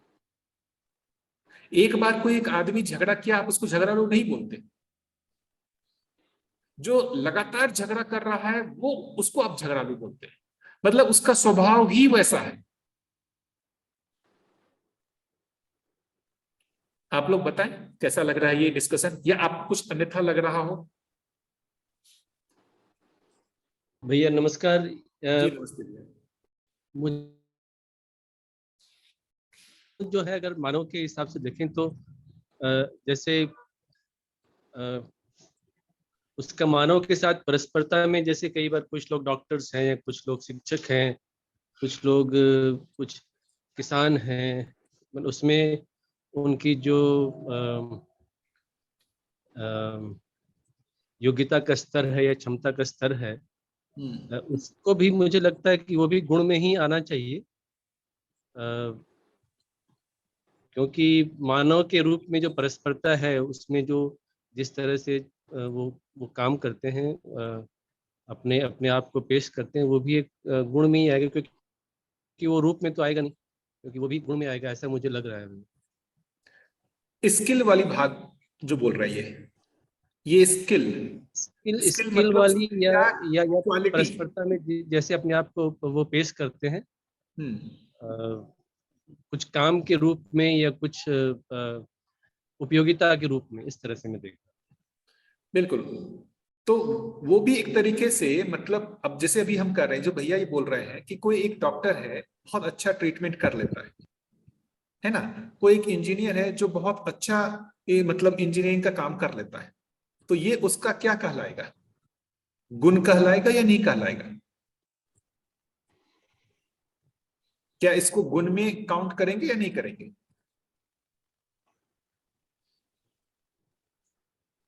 गुण में काउंट करना बिल्कुल। हाँ। मुझे भी लगता है कि वो उसके साथ उसके इंटरेक्शन को वो ज्यादा अच्छे तरीके से उस नियम को पहचान पाया है। मतलब एक तरीके से जैसे एक डॉक्टर का शरीर के साथ जो भी एक उसके नियम को अच्छे से पहचान पाया है, इसलिए उसके साथ वो अच्छे से निर्वाह कर पा रहा है। जिसने नहीं पहचाना वो नहीं कर सकता। तो वहां उस नियम को पहचान करके जो उसके साथ निर्वाह कर रहा है, तो वो बेसिकली उसको गुण में रखने की जगह अब जैसे वही करें कि वो उसको गुण में कहें या ना कहें, थोड़ा सा सोचना पड़ेगा, मुझे लगता है।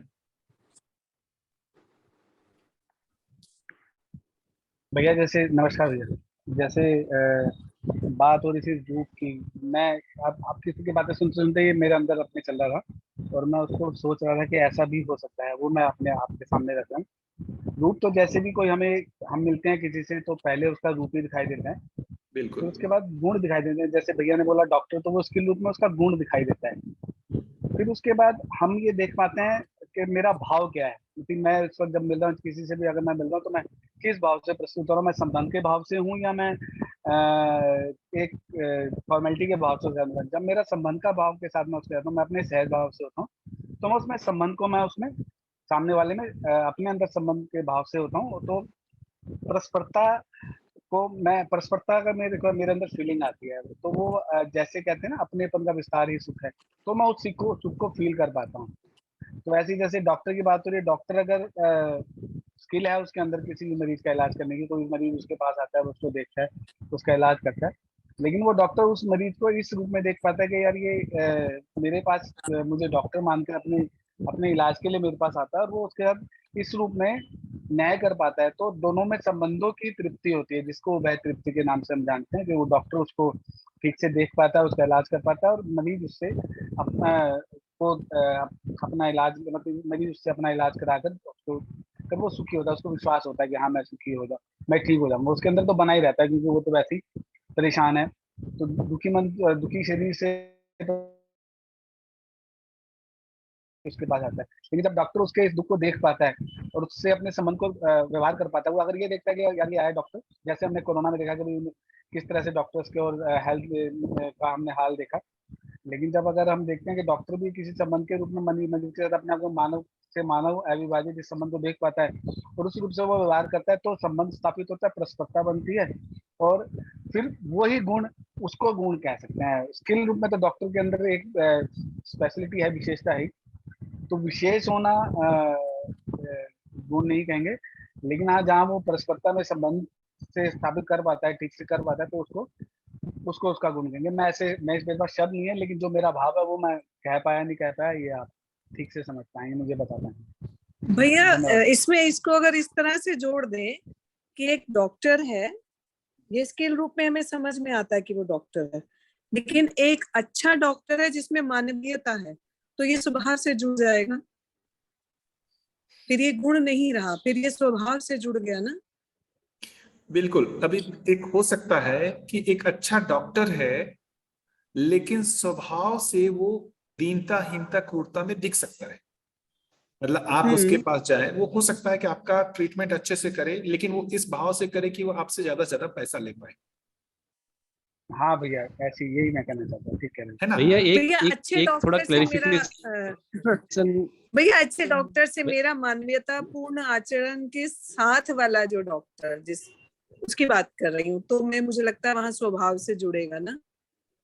देखिए, मतलब स्वभाव की बात करेंगे ना, तो वो बेसिकली दो तरीके की, क्या वो अपने को शरीर मान करके वो व्यक्त हो रहा है, या जीवन और शरीर को मान करके व्यक्त हो रहा है, इस आधार पर उसके जो भी हैं इंटरेक्शन होंगे।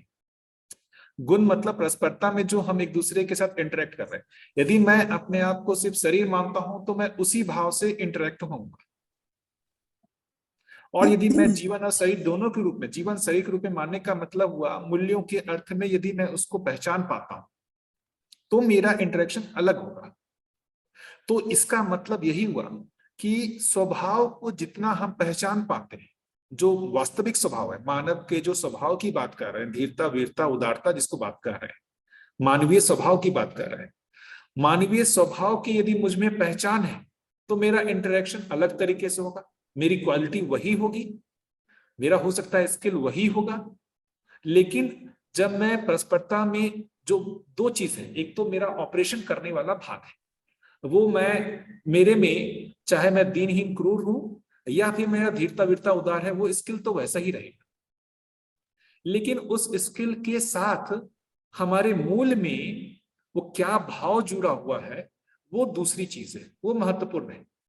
हम यहाँ पर ये जो कर रहे हैं वो सिर्फ इस अर्थ में कर रहे हैं कि हमको इससे ज्यादा से ज्यादा पैसा कमाना है, या फिर इस अर्थ में कर रहे हैं कि भाई मेरा उसके साथ एक संबंध जो बना हुआ है और मैं इस कला का प्रयोग उसके दुख, शारीरिक दुख को दूर करने में कर रहा हूं। तो गुण जो है, गुण के फंडामेंटल में देखेंगे, उस गुण की जो प्रेरणा है वो स्वभाव से है। तो गुण के दो पार्ट हो गए ना, इसलिए तो कहते हैं कि गुण को देखेंगे, सद्गुण और अवगुण दो तरीके से कहा गया ना। ये सद्गुण और अवगुण जो है वो स्वभाव से ही तो पता चलेगा। जी भैया, आप कुछ बोल रहे थे? भैया मैं ना अभी मेरी बिटिया हैदराबाद है। हाँ भैया, मैंने गुण का मतलब ये नहीं है कि अच्छे गुण ही, कई बार अभी जो बात का मतलब अच्छी क्वालिटी, गुण जो है सम और विषम दोनों ही हो सकता है। तो क्वालिटी कैसी भी हो गुण ही है, अच्छी क्वालिटी हो तो भी गुण है, भले ही वो सम गुण हो। और अगर बुरी क्वालिटी है, क्वालिटी इज गुण, मतलब ये मेरे कहने का मतलब ये, उसको अभी ये डिफाइन नहीं करें कि वो अच्छा गुण है या बुरा गुण है। परस्परता में जो जो जो जो जो जो व्यक्त होता है, बिल्कुल वही गुण, वो गुण। देखिए इससे और भी भैया, एक मिनट में बात पूरी करता हूँ। स्वभाव में दिख रहे हैं दो कॉम्बिनेशन है, मतलब एक अमानवीय स्वभाव और एक मानवीय स्वभाव। लेकिन इसके भी मूल में चले जाए, फंडामेंटल प्रकृति में उसके होने की व्यवस्था कैसे है, तो हर मानव का धर्म सुख बताया गया है, चाहे वो मानवीय स्वभाव हो या अमानवीय स्वभाव हो, धर्म दोनों का एक ही है। धर्म की जगह पर तो भिन्नताएं नहीं है ना, स्वभाव की जगह पे भिन्नताएं दिख रही हैं। उस भिन्नताओं के दिखने पर गुण की जगह पर वो भी भिन्न दिख रहा है, लेकिन धर्म की जगह पे जाके देखेंगे तो क्या वो भिन्न है या एक है? क्या लगता है? धर्म की जगह पे मानव धर्म की बात करें, जिसको हम सुख कह रहे हैं, वहां पर भी डिफरेंसेस हैं या वहां पर एक है? स्वभाव धर्म में तो एक ही है सर। नहीं, स्वभाव धर्म एक नहीं है। स्वभाव में दो पॉसिबिलिटी है ना। अमानवीय स्वभाव है तो दीनता, हीनता, क्रूरता दिखेगा। मानवीय सही स्वभाव है तो धीरता, वीरता, उदारता दिखेगा। लेकिन हाँ, ठीक बात। धर्म की जगह पे देखें, चाहे वो मानव चेतना में हो या अमानवीयता में हो, धर्म दोनों जगह ही सुख है। जो भी आदमी दीनता, हीनता, क्रूरता में भी वो जो चीज कर रहा है वो सुख पाने की आशा नहीं कर रहा है, और जो मानव चेतना में धीरता, वीरता, उदारता कर रहा है वो भी सुख की आशा नहीं कर रहा है। तो धर्म सबसे फंडामेंटल की जगह पर है, जहां पर हर अवस्थाएं में देखेंगे तो अवस्था की हर इकाई एक जैसा व्यवहार कर रहे हैं। और मनुष्य के साथ, एक दूसरे के साथ, यदि हमारे को ये धर्म का यदि हर समय ध्यान रखे तो हमारी किसी से नाराजगी हो ही नहीं सकती, चाहे वो कितना भी अमानवीय ना हो, क्यों ना हो। क्या लगता है कि धर्म के यदि हमारे को हर क्षण अनुभूति रहे कि हर मानव सुखी होना चाहता है, आपको किसी से भी नाराजगी हो सकती है क्या? आप नाराज होकर के भी नहीं हो पाएंगे, चाह करके भी नहीं हो पाएंगे, यदि धर्म का आपको पता चलता है तो। आप अभी उसके गुण से स्वभाव का अनुमान लगाते हैं, लेकिन स्वभाव से धर्म का पता नहीं चलता कि ये मानव जो है इसका धर्म सुखी होना ही है। सुखी धर्म होने के लिए, वो सुखी होने के लिए जो उसका तरीका है वो गलत हो सकता है। दीनता, हीनता, क्रूरता क्या कहेंगे? उस धर्म को वो पाने के लिए गलत तरीका अपना रहा है, इतना ही तो है। शरीर मान के सुख। भाई, एक चाहे चोर डाकू हो या एक सन्यासी हो, दोनों प्रयास तो सुख धर्म के लिए ही कर रहे हैं ना। दोनों सुख के लिए प्रयास कर रहे हैं या नहीं कर रहे हैं? जी।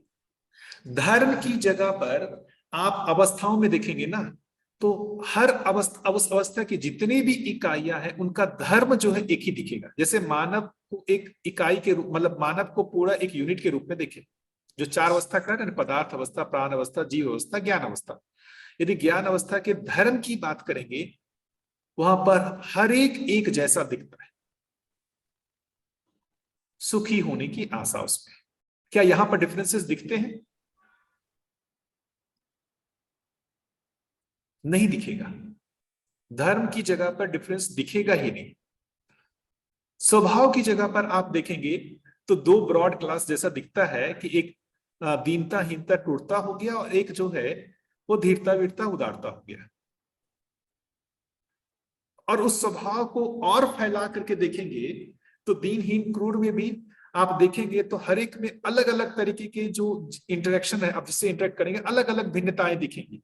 तो वहां आप गुण के रूप में, तो कई बार यदि हमको स्वभाव भी पकड़ में आ गया ना, तो हमारा व्यक्ति के साथ जीना आसान हो जाता है। यदि हमारे को एक व्यक्ति की पता चल गया कि ये दीनहीन, क्रूर है, तो हमारे को बहुत समस्या नहीं होती। हम उस स्वभाव को नहीं पहचान पाते, सिर्फ उसकी परस्परता में जो प्रभाव हुआ सिर्फ उसको पहचानते हैं ना, तभी तो दुख होता है। एक व्यक्ति का यदि आपने पहचान लिया कि इसमें दीनता है, इसमें हीनता है, इसमें क्रूरता है, तो यदि उसके आधार पर वो उसके जो गुणों में वो दिखता है, उससे आपको प्रभाव नहीं पड़ता।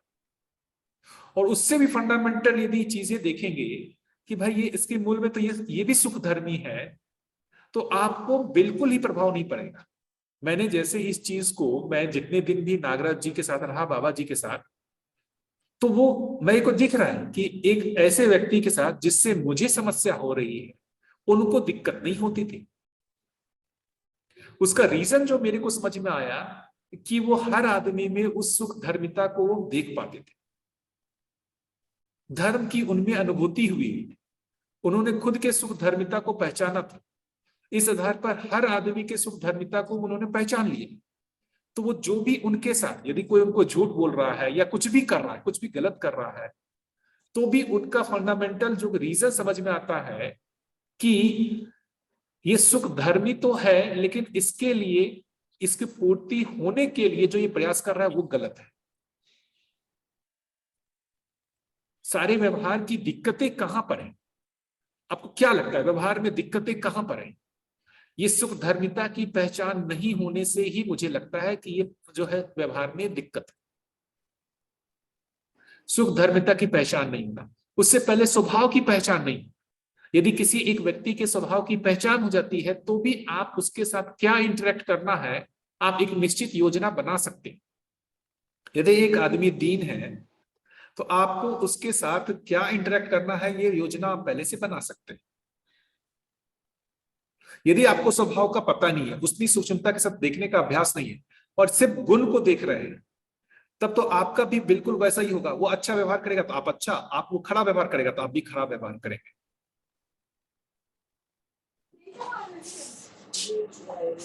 तो धर्म सबसे सूक्ष्म है।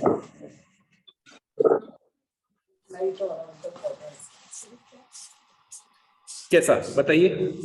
रूप गुण स्वभाव धर्म मानव के रेफरेंस में पहले समझने की कोशिश करते हैं, तब इसको और दूसरी अवस्थाओं के साथ देखेंगे। कॉर्नर में कल गंगा जितने भी रूम्स है ना, उनके ये जो कॉर्नर है, आप कुछ बोल रही हैं? कॉर्नर है ना, ये पोछे साफ नहीं होते।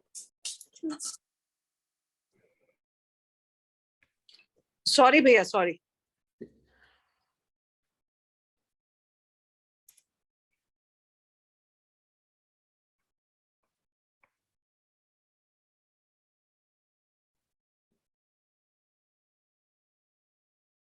देखिए, स्वभाव जो है, अभी इसको और अच्छे से समझने की कोशिश करते हैं। स्वभाव और धर्म, एक जो भी मानव, जितना अविकसित मानव लें या विकसित मानव लें, दोनों में धर्म की जगह पर आप डिफरेंस कर सकते हैं क्या?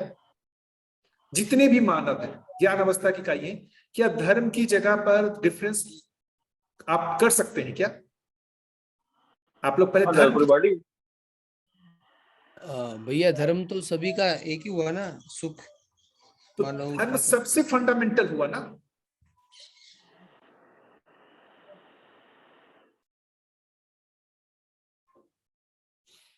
धर्म सबसे फंडामेंटल नहीं हुआ, बताइए दीदी।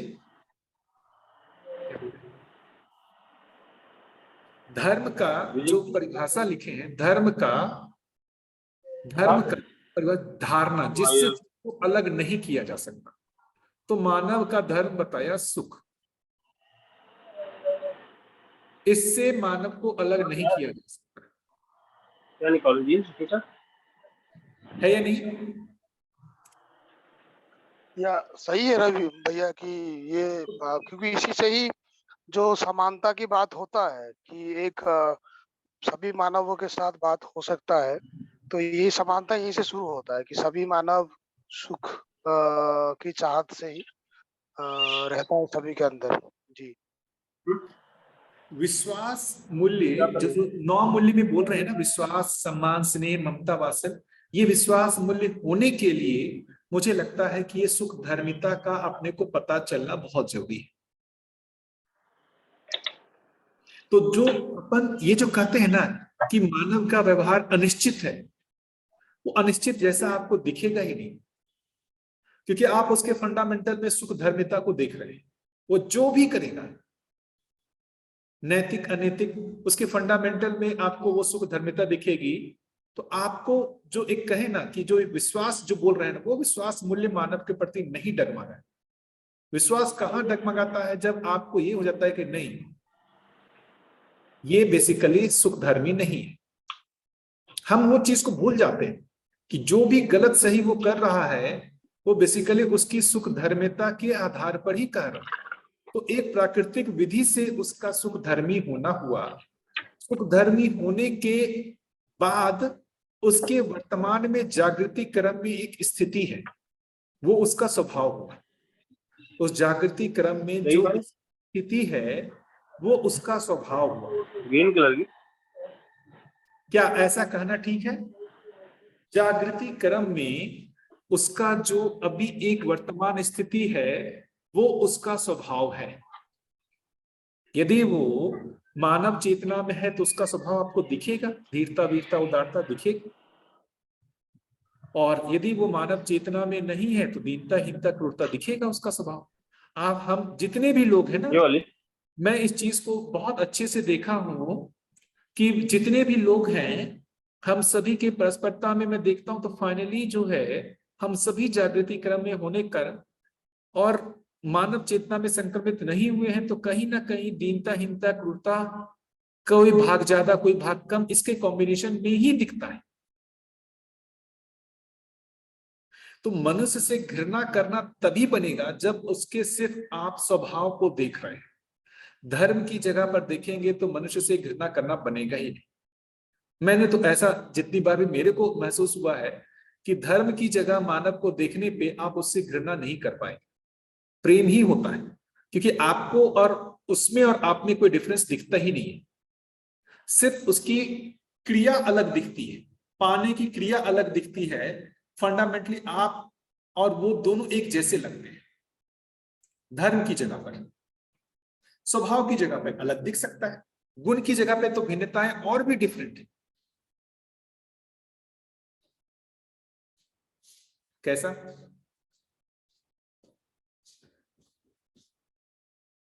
शानदार भैया, शानदार। तो बार बार जो ध्यानाकर्षण जो कराया जा रहा है दर्शन में ना, कि हमारे को धर्म, स्वभाव धर्म को पहचानना होगा। स्वभाव धर्म को हम जितना अच्छे से पहचानेंगे हमको उसके साथ इंटरेक्ट करने में उतनी आसानी होगी। अभी स्वभाव धर्म को नहीं पहचान पाते, सिर्फ गुण को पहचान करके उसके साथ हम निर्वाह करना चाहते हैं ना, वो पूरा पड़ता ही नहीं है। तो पहले दूसरे के स्वभाव और धर्म को पहचानने से पहले हमारे को खुद के स्वभाव और धर्म को पहचानना। हमारे अपने खुद के स्वभाव धर्म को यदि हम पहचान पाते हैं तो हमारे को दूसरे का भी स्वभाव धर्म पहचान में आएगा ही आएगा। यदि खुद के धर्म की पहचान नहीं हुई है तो आप दूसरे के भी धर्म की पहचान कर ही नहीं सकते। हमारे को खुद का ये नहीं पता चला है कि मैं सुख धर्मी हूं तो मैं दूसरे के भी सुख धर्मिता का नहीं पहचान कर पाता। यदि हमारे को खुद में यदि ये पता चला है कि भाई हमारा जो मैं भी जो है दीनता, हीनता, क्रूरता करता हूं, मेरा भी मूल स्वभाव दीनता, हीनता, क्रूरता है, तो सामने वाला जब यदि उसके भी फंडामेंटल जो भी इंटरेक्शन है उसके मूल में जब दीनता, हीनता, क्रूरता दिखती है ना, तो आपको वो पीड़ा नहीं होती, क्योंकि वो आपको नियम समझ में आता है अमानवीयता में तो यही होगा ही होगा। अभी क्या होता है, हम स्वभाव में भी अमानवीयता, उसकी जागृति क्रम की एक स्थिति, इस स्थिति के कारण जो उसका जो मूल स्वभाव दीनहीन क्रूर है, और इस कारण से वो जो बेसिकली अपना जो भी साथ में हमारे साथ जो भी उसकी भाव भंगिमा भाषा जो भी चीज व्यक्त हो रहा है उससे हम जो परेशान हो रहे हैं उसके फंडामेंटल में स्वभाव को नहीं पहचान पाना और उस स्वभाव के मूल में धर्म को नहीं पहचान पाना, यही एकमात्र कारण है।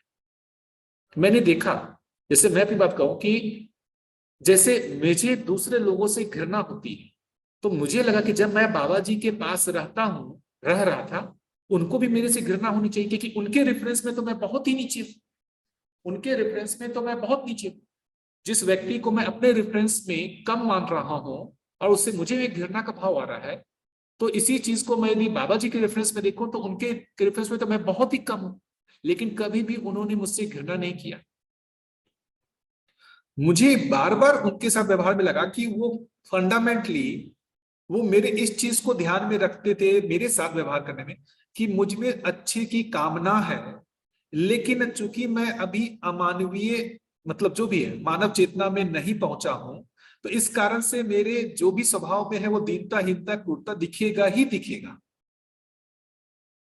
तो उससे बिना प्रभावित हुए, निष्प्रभावित हुए बिना मेरे साथ कैसा इंटरेक्ट करना है ये चीजें वो अच्छे से कर पाते थे, और मैं अपने साथ नहीं, वो हर एक व्यक्ति के साथ मैं देखता हूं वो कर पाते थे।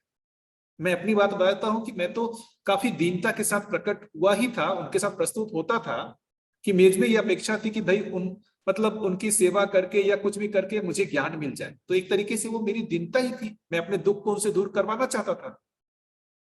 लेकिन इससे उनमें मेरे लिए कोई भी मतलब इंटरेक्शन में जो उनके गुण में क्या है कि उससे उनमें कहीं पर मैंने देखा कि कुछ उन्होंने कभी गलतियां की हो, ऐसा कभी नहीं दिखा।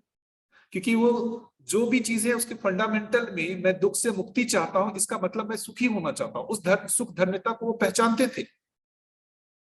और उस हिसाब से मेरी जागृति क्रम में एक स्थिति है तो मैं इतना ही अभी प्रयास कर पाऊंगा, मेरे व्यवहार में यही चीज दिखेगा, मतलब मेरा गुण ऐसा ही होगा। ये इस चीज से भी वो निश्चित थे, मतलब मेरे जो भी चीज है व्यवहार में उसमें उनमें जो है वो एक निश्चितता थी, वो पहचान में बिल्कुल निश्चितता थी, वो एक कोई भी फ्लक्चुएशन नहीं था। लेकिन मैं अपनी बात कहूं तो दूसरे व्यक्ति के साथ इंटरेक्ट करने में मैं वो स्वभाव धर्म भूल जाता हूं, सिर्फ उसके गुण को ध्यान में रखता हूं, तो वहां पर वो इंटरेक्शन में फ्लक्चुएशन दिखता है। जिस क्षण वो मेरे साथ उदार दिखता है मैं भी उसके साथ उदार दिखता हूँ, जिस क्षण वो मेरे साथ क्रूर दिखता है मैं भी उसके साथ क्रूरता करता हूँ, जिस क्षण वो मेरे साथ हीनता करता है मैं भी उसके साथ हीनता करता हूँ। मतलब वो मेरे साथ मान लेते किसी ने चालाकी किया, मुझे ठग लिया, तो मैं भी प्रयास करता हूँ उसको ठग ले। तो यदि उसने मुझे कुछ दिया तो मैं भी प्रयास करता हूं कि मैं उसको कुछ दूं।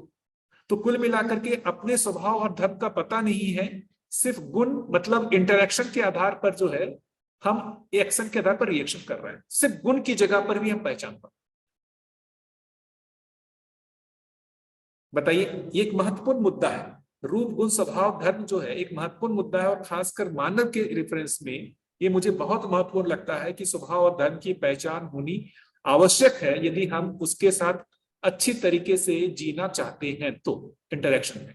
जी भैया, एक बार जो हीनता है जिसको हम कहते हैं अपेक्षा के विपरीत व्यवहार, एक बार भैया हीनता को कोई एग्जाम्पल देके बताएं, मतलब इसको कैसे देखेंगे?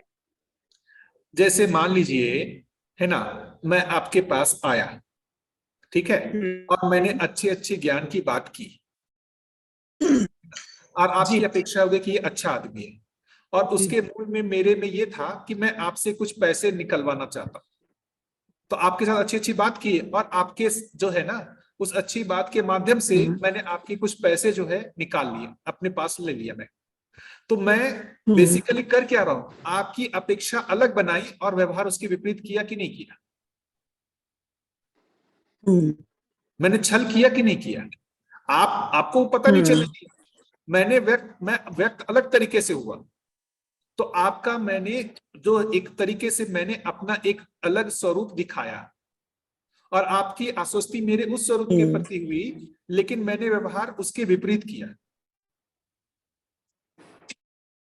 इसी को हीनता कर रहे हैं, छल कपट दम पाखंड जो है ना, इसी को ही हीनता कर रहे हैं। ठीक है, मेरी आवाज आ रही है भैया क्या? जी अभी आ रही है। हाँ, जैसे कोई बूढ़े हो जाते हैं, पेरेंट्स हैं और अपने बच्चों से उनकी एक्सपेक्टेशंस रहती हैं, अपेक्षाएं रहती हैं, और बच्चे उसके विपरीत प्रस्तुत होते हैं, इसको भी हीनता कहेंगे? अब देखिए उसमें दो चीजें हैं, उसमें दो चीजें हैं। एक तो क्या मतलब वही इसको समझना पड़ेगा। अब मान लीजिए कोई मुझसे गलत अपेक्षा पाला हुआ है और यदि मैं उसको गलत अपेक्षा को पूरा नहीं कर रहा हूं तो क्या वो भी हीनता कहलाएगा? नहीं। ओके, सही के रेफरेंस में वो डिफाइन होगा। यदि मतलब जो एक नैतिक रूप से है, जो मतलब एक सही रूप का मतलब क्या हुआ कि प्राकृतिक विधि से जैसे उनकी अपेक्षा ये है कि मान लीजिए कि उन्होंने आपके बचपन में जो भी है आपकी जिम्मेदारी, शरीर सुरक्षा की जिम्मेदारी की, पोषण संरक्षण किया, तो प्राकृतिक विधि से अभी उनकी अपेक्षा है कि वो पोषण संरक्षण करें, आप करें, तो वो कोई गलत नहीं है। तो वहां पर यदि आप पूरा नहीं कर रहे हैं तो कहीं ना कहीं आप कुछ हीनता क्रूरता कर ही रहे हैं, उनके साथ व्यवहार में मूल्यों का निर्वाह नहीं कर रहे हैं। लेकिन यदि उनकी अपेक्षा गलत हो कि नहीं हमको बहुत पैसा कमा करके दे, है ना, हमारे को ये चीज करे, तो गलत अपेक्षाओं को यदि पूरा नहीं कर रहे हैं तो वो हीनता नहीं है। कैसा आपको आप लोग बताएं, क्योंकि हम लोग इसमें कई बार हम लोग उलझ जाते हैं कई बार दूसरे हमसे गलत अपेक्षा भी कर रहे हैं, और यदि हम उसको पूरा नहीं करते तो हमको अपने में ही आत्मग्लानि होती है कि यार अब कैसे करें, हमारे तो व्यवहार में गलती हो गई। तो मुझे लगता है कि ये चीज में अपने को सही सही आकलन करना पड़ेगा कि हमारी निश्चित क्या जिम्मेदारी है, और उसके बिना यदि हम उस चीज को पूरा करने जाएं, कितना भी पूरा करते रहे, वो कभी पूरा नहीं होता, कभी पूरा नहीं होता।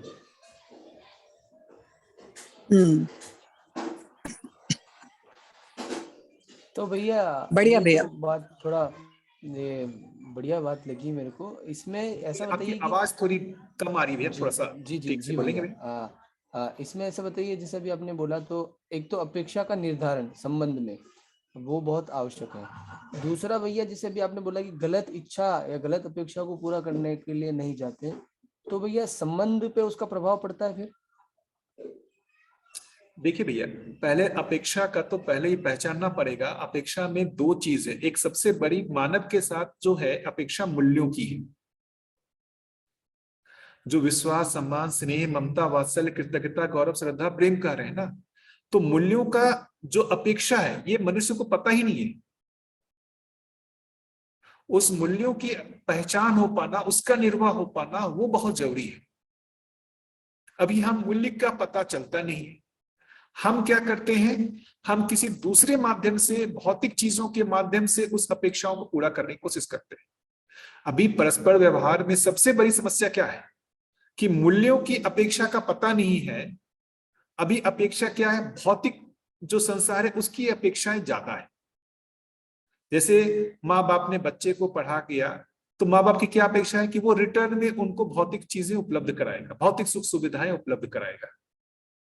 तो ना तो इन्होंने मूल्य जो है, मूल्यों की बात करें तो ना तो इन्होंने ये प्रयास किया कि उसमें मूल्यों की पहचान हो पाए और वापस वो रिटर्न में मेरे को मूल्य प्रदान कर पाए।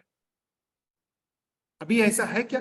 परिवार में जो हम परवरिश करते हैं, कितना हम प्रयास करते हैं कि वो उसमें मूल्यों की पहचान हो जाए, और मूल्यों की पहचान होने के बाद वो योग्य हो जाए कि वो आपस वो मेरे को, जैसे जैसे छोटा बच्चा है तो आप ममता मूल्य करते ही है, ममता मूल्य का प्रदर्शन हर माँ अपने बच्चे के साथ करती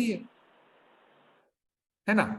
और यदि माँ को, यदि वो ममता मूल्य के पीछे ये है, मतलब अभी तो मिक्स है ना, वो ममता मूल्य के पीछे ये चीजें हैं कि भाई ये जो है हम इसकी अभी सुरक्षा कर रहे हैं, बुढ़ापे में ये मेरा करेगा, सिर्फ शरीर को मान करके इस तरीके से कर रहे हैं, तो रिटर्न भी उसी के अनुपात में मिलता है।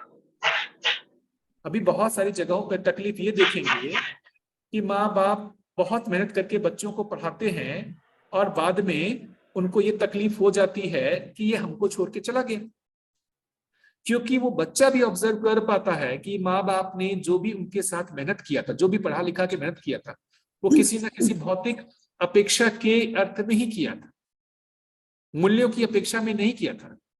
यदि मूल्यों की अपेक्षा में किए होते तो झगड़ा बन ही नहीं सकता। कैसे झगड़ा करेंगे आप बताएंगे? मूल्य के अर्थ में यदि आदान प्रदान हो तो झगड़ा करना बन सकता है क्या? संबंध में करवाहट हो सकती है क्या?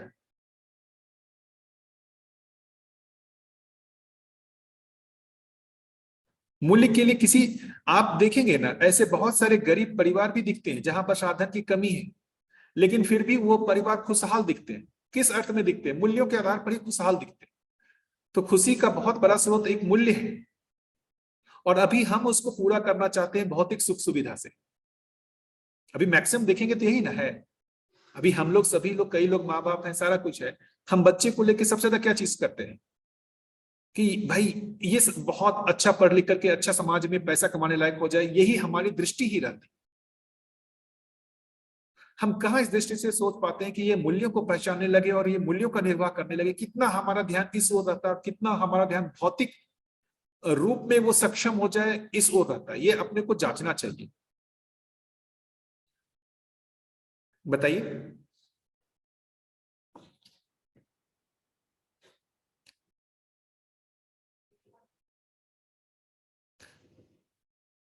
बाकी लोग बताएं इस बारे में, ये सब महत्वपूर्ण मुद्दे हैं, इस पे अपन लोगों को बातचीत करनी चाहिए। हाँ बिल्कुल भैया, जैसे वो मानव व्यवहार दर्शन में परिभाषा है ना कि जिससे जिस क्रिया की अपेक्षा हो उसके द्वारा वो ना किया जाना, तो एक माँ से बच्चा अपेक्षा करता है कि वो स्नेह पूर्वक प्रस्तुत होगी, लेकिन अगर माँ को स्नेह के भाव का पता ही नहीं है ना, अभी हमें लगता है कि हम बच्चे का पालन पोषण कर रहे हैं, संरक्षण कर रहे हैं, पढ़ा रहे हैं, लिखा रहे हैं, खिला रहे हैं, पिला रहे हैं, ये स्नेह मूल्य है, ये ममता मूल्य है।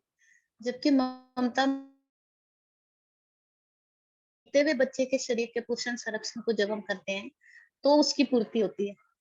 तो माँ से स्नेह की अपेक्षा रखा है, लेकिन माँ को स्नेह का मूल्य, ममता मूल्य का पता ही नहीं है, तो जितना पता है वो उसके अनुसार बरतती रहती है।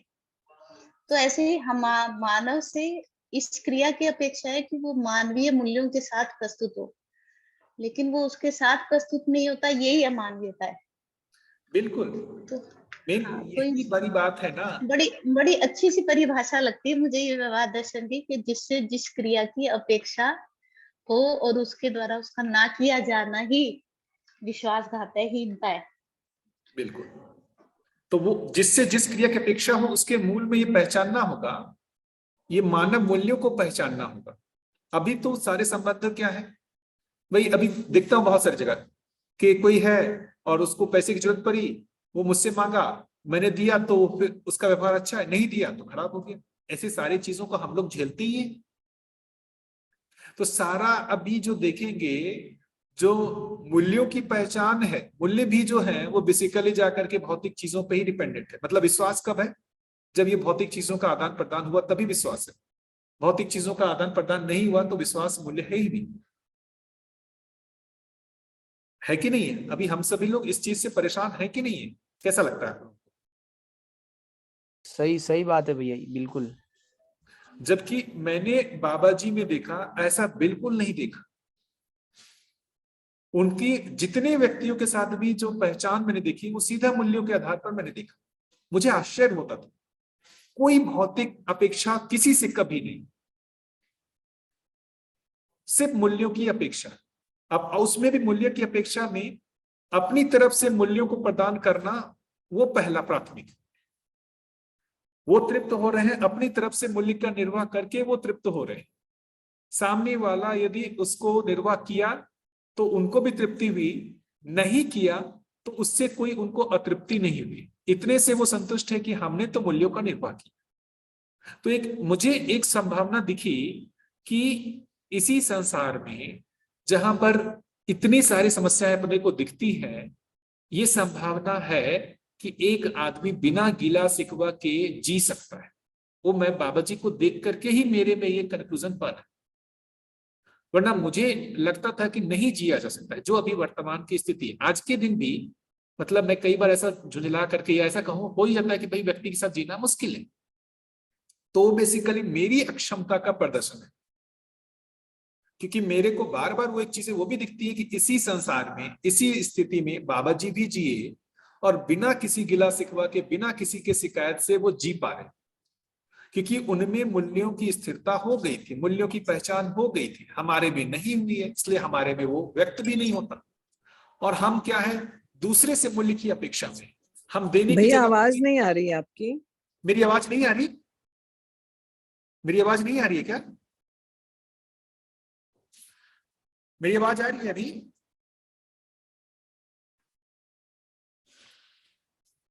नमस्ते, आवाज आ रही है क्या? कोई बताएंगे?